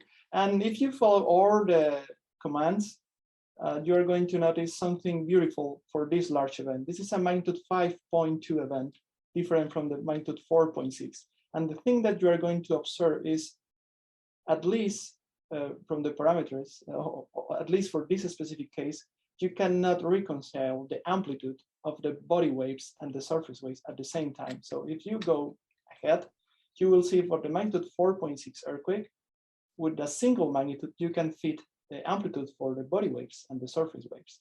But you cannot do this for the magnitude 5.2 earthquake. So if you decrease the magnitude, so I'm going to guide you through the steps for modifying the wave file for inverting only using body waves and only using surface waves. But at the bottom, if you invert only for the body waves, then you are going to fit better the body waves, the surface waves, sorry, and your magnitude is going to be bigger. If you make the grid search only for the body waves, then your magnitude is going to be smaller, but you are going to sacrifice the amplitude for the surface waves. So you cannot make happy the surface waves and the body waves at the same time with one magnitude for this event. So which one is the true magnitude? If you use only body waves, your magnitude is 5.1. If you grid search over the magnitudes, if you use both surface and body waves, so you're going to reconcile. So you're not going to fit perfectly neither the body of the surface waves, but if you eliminate the body waves and make the grid search only with the surface one, then you are going to have a largest magnitude. So which one of these three are the true magnitude? Because you cannot have, you need to decide which one of these is. So this is something that we have observed. I mean, my friend Rodrigo Arrieta, he published a manuscript when he hypothesized that if we assume a point source for modeling the earthquakes in Baur Tarapunga, if the magnitude of the earthquake is bigger, the ring fault is going to be bigger because the size of your earthquake, the length of the fault is bigger. So the curvature is going to be bigger. And he made some interesting theoretical experiments when he showed that this kind of fault arrangement produce interference in the body waves, which reduce the amplitude of the body waves compared with it expected if you have a planar linear fault. And of course, as the earthquake is bigger, the curvature of the ring fault is bigger and the interference is going to be bigger. This is just an hypothesis because we are working with him trying to figure out what happened with the surface waves in this case of these interference. And it depends, of course, when are your stations, how is the azimuth position of the station regarding to the caldera. But here we are seeing some interesting insights on how the amplitude of the body wave relative to the amplitude of the surface waves are changing when the earthquake of the size of the earthquake is bigger. Of course, we have to grid search for the depth. We have to grid search for many other parameters that we don't have time for showing you, but it's only something that you now are able to do at your homes with a coffee, calmly, and think about this and this result. And maybe you had a feedback. I'm happy to hear it. And yet, for finishing, a third example is for a strike slip event during the caldera collapse. Maybe you were asking what it has to do on a strike slip event in a caldera collapse. Is because this third event, it's related to the dike propagation. Here is Baur Tarapunga caldera, and the magma, when the caldera, as the caldera was collapsing, the magma was pushed away between the magma chamber and here, the eruption site. The name of this site is Holoram. So the magma traveled almost 45 kilometers between the volcano itself and the eruption site and finished it here in a fissure eruption. So all these purple circles you see, it's epicenter of migrating seismicity. So this seismicity traveling in a couple of days between here and here. And most of these events were micro earthquakes. We only were able to obtain some focal mechanism for a few of them. So this is one of the largest event, a magnitude 4.2 event. These events are, in theory, strike-slip events. And of course, if we run for the full moment tensor, we are going to see that the best focal mechanism is close to the center, maybe not as beautiful as the Amanda example, but close to it. But feel free to do it at your home, to modify the parameters and play with these events. And I think that's everything from my side. Carl, thank you. Excellent. Thank you, Felix. And you know, just to say, Felix put in a ton of work in pulling things together. So I guess we cut yours short at the end just based on the timing. But it's I think hopefully you have some faith that if you came back and that these instructions would actually work. I'm confident seeing the people that have tried them out that things are working. On the last slide, we had, let's see, I'm just opening up the ends of the slides. We had sort of ideas of how long things would take, whether we'd go into breakout rooms and talk about individual events, but that maybe we'd have some open discussion and code exploration, but that's really going to be mostly on your own. We do have some wrap-up slides to kind of think about where this is going, how people can get involved. There is a link to a survey. If you have to leave, it'd be great if you could get this link or just find it in the end of the Google Docs. But I'm going to turn over to Julian for the kind of wrap-up slides and then a few minutes just to open questions on this.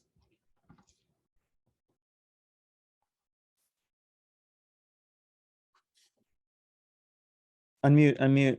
Yeah.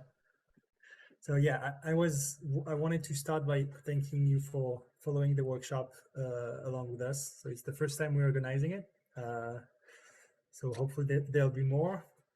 And just to wrap up about the code, actually, it's a code that we are using almost daily. So with that, there are a couple of quality of life improvements that we are working on, a bit of debugging as well.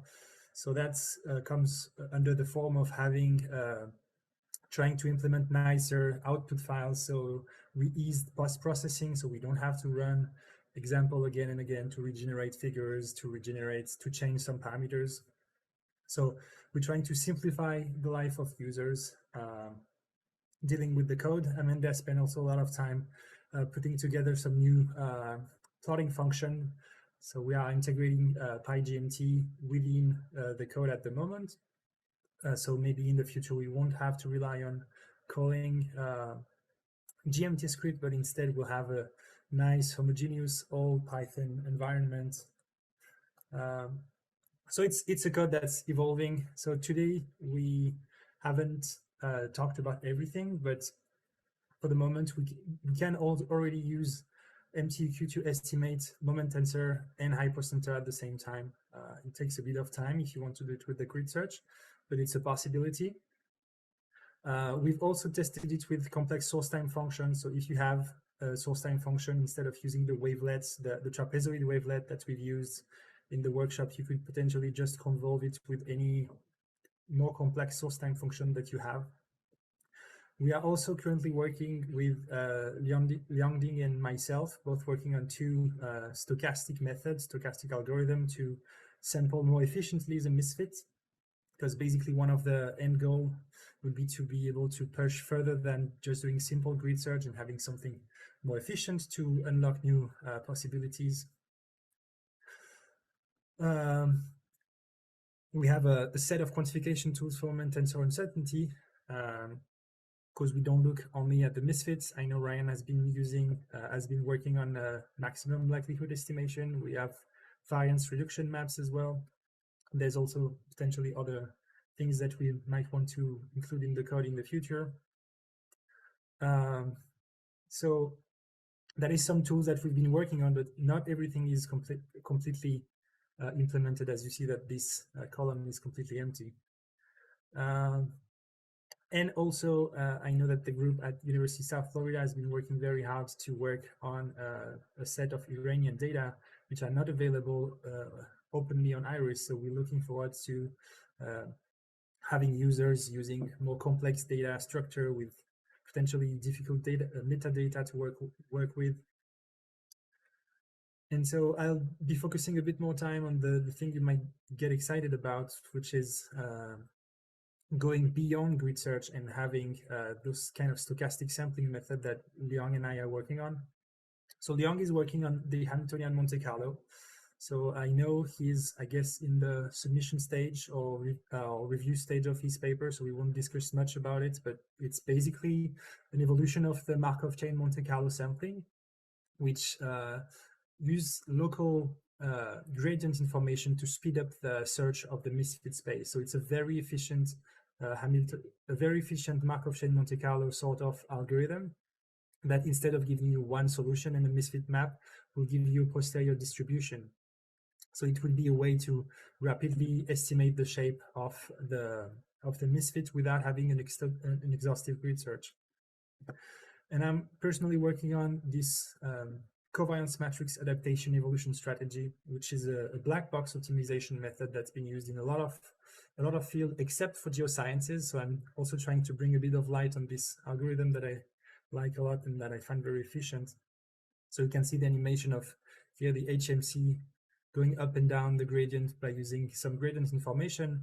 And instead the CMAES is using stochastically sampled points in the misfit space to try to kind of guide the search toward the minimum as fast as possible. So we've implemented both those methods on kind of a testing branch of the code, and we hope that we'll be able to bring them rapidly to the public in a couple of months. So here's an example of the CMAES applied to moment tensor inversion. So that's the moment tensor that I got from a magnitude 6 event that happened last year in Alaska. So the waveform fits.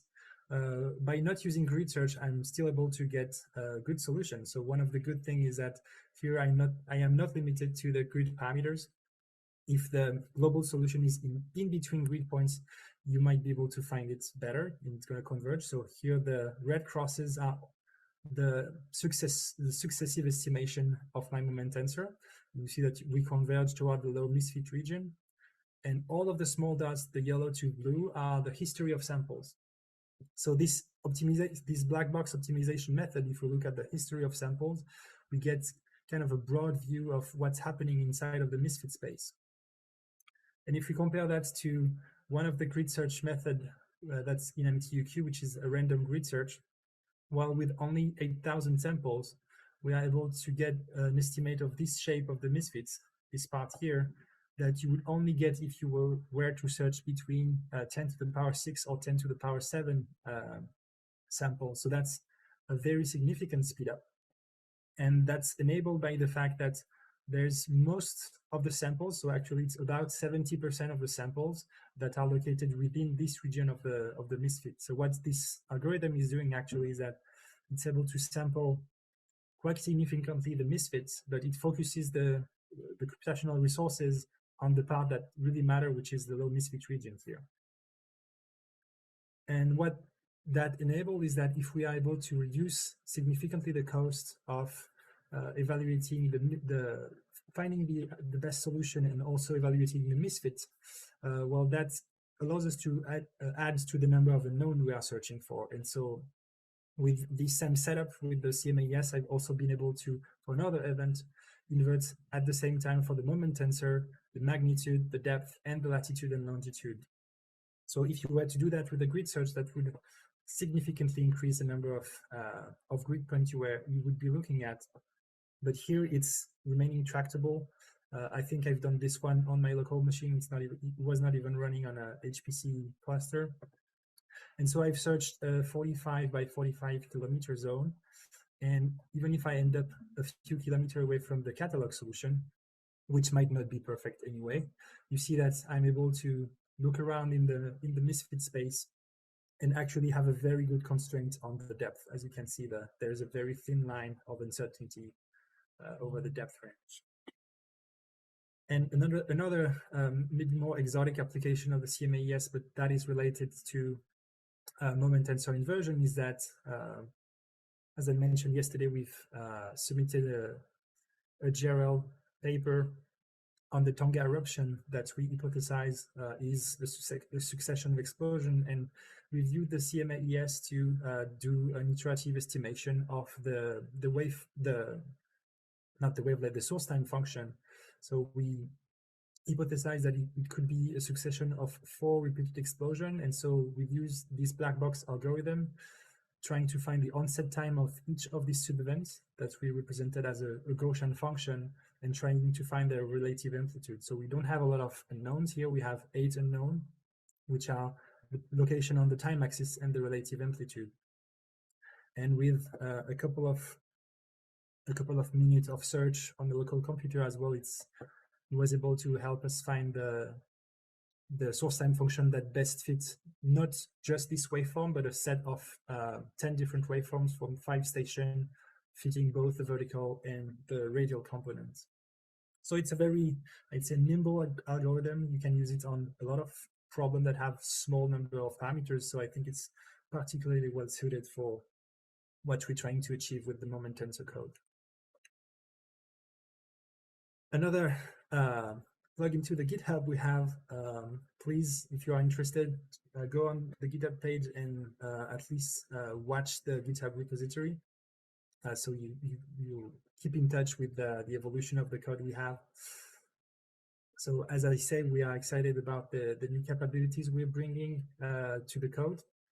It should evolve into a more mature code as we go, with new possibilities to unlock new science and new research perspective, basically. So I encourage you to try the code on your own, be it inside of Docker or outside. There's actually some installation instruction on the GitHub page. We recommend using Conda to do that, and you will also might want to use PyStep.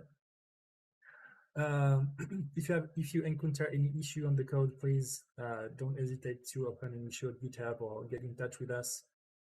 And please fill the workshop survey to help us improve for the next one. And that's it. So you'll find the link at the end of this presentation. So if you have any question? Thanks, Julian. That was sort of our, forward-looking view of both the science capabilities, but also, trying to kind of establish a collaborative space where you might be wanting to try the code out with something different from what we thought about. And yeah, we would be excited to see that happen. We have 10 minutes. So as Julian said, this is, totally open right now. Questions, discussion, you can, if you want to raise your hand, you can, but you could just unmute if you have any questions or suggestions. The survey is really helpful, and you're going to probably get hounded by email until you submit that. So we just need to know kind of like, did you participate? Did you, did it work? What do you suggest? It's not long surveys, but we'd really appreciate that feedback, so we have something to kind of document and work toward in the future. Yeah, so the floor is open for any questions, and if you're... I think both what Liang and I implemented on like each on our own was not originally thought to be in the code. So I think Ryan has done an excellent job having something that's very modular and very flexible, and we're being able to implement our ideas inside of the code. So if you have any fun algorithm or method that you'd like to try and implement in the code, I think it's modular enough, so you should be able to implement it and find a way to include that in the fork of the code. Are the slides available on the GitHub site, or are you going to send us the today's slides? Today's slide, everything is available through the if you go to the like website announcing the, I don't know, yeah, Carl Tape, and then you could go to the top page, not Google Scholar, sorry, that was, yeah, the top link right there, MTU workshop. and then at the bottom link that says workshop materials, that will take you there. I think Victor just posted And so the question about our today's examples on GitHub, what we're going to do, and we should is I think is that we're probably, based on everything that's happened, we have some minor changes that would make this slightly smoother. We can sort of make a update to the container that will be linked to the workshop and slides, and that should be static. After that, any changes, especially important ones to the code, you'd want to be installing it yourself, because I doubt we're going to, I mean, we could release a container every couple months. That's not out of the question, but probably you'd want to be doing conda install. But so we will have kind of an updated version of this container, and we would in turn update our instructions, maybe simplify them, maybe add an example, maybe subtract it, but basically get kind of a final state for that. And that would be available for as long as the container runs and so forth, which should be a while.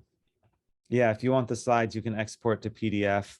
If you go File and then download as PDF, that will give you PDFs of the slides. Thank you. Yeah.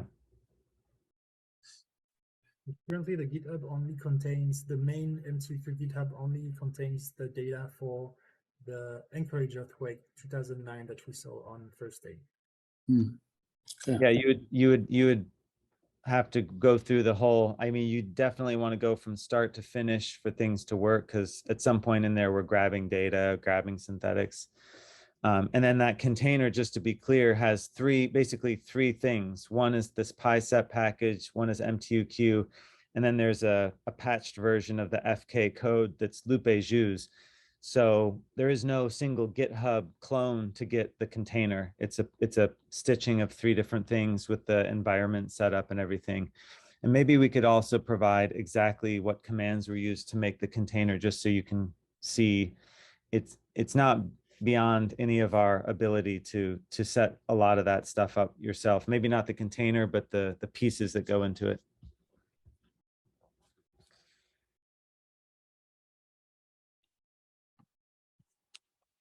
Yeah, the survey link is there.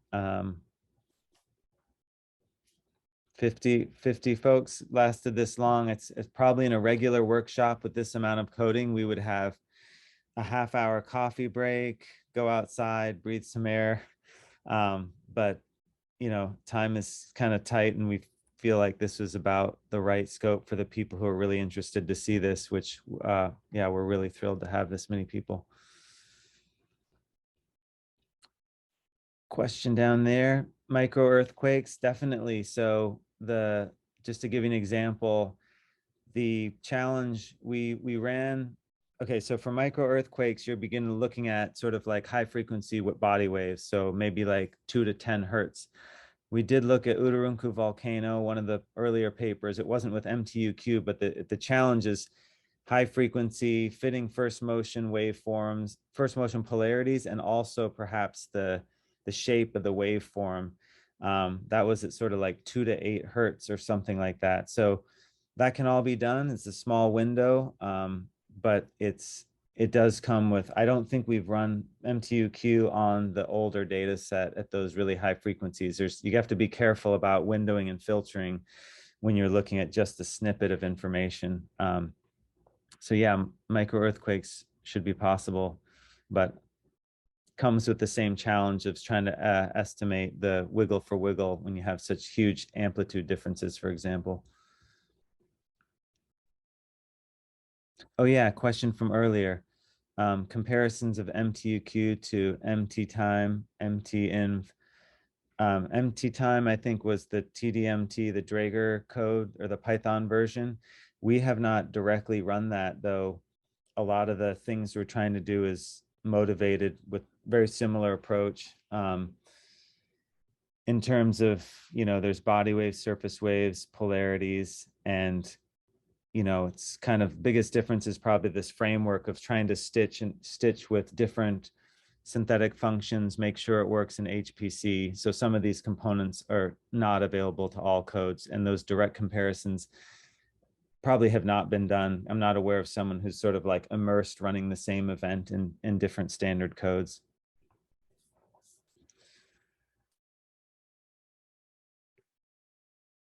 Eileen's question, where was that? Oh yeah, I don't know. And on the discrimination side, I think there isn't that much, once we provide the information on uncertainties, discrimination is then a question that might be slightly different or extended beyond that. So if you have complete characterization of uncertainties, you might be able to use that to say earthquake versus explosion. And that isn't something that this code, or the post-processing directly addresses, but other people have tackled that.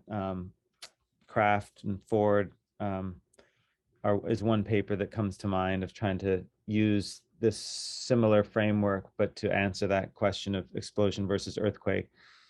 For better or for worse, we don't have a large database of explosions. We have the Nevada test site explosions, but there isn't, you don't have thousands of nuclear explosions with well-recorded waveforms to have sort of training data set.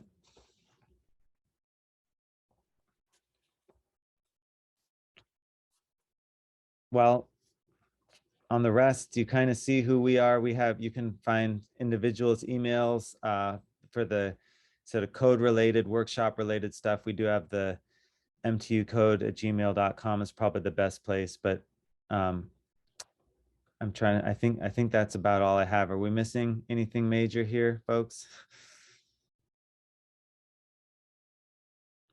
Yes. As you go down in magnitude, scattering becomes an issue. Stuff scattering everywhere, especially at a volcano, which is why, beyond first motion polarity, it's very hard to fit the wiggles. Thanks, Eli. We'll sign off. We're on schedule. And I really, I want to also thank the five here who delivered for me, very successful. My memories are back on a workshop 10 years ago that was a huge failure and cost way more money. So we're making some progress, and thanks very much, everyone. So we'll sign off.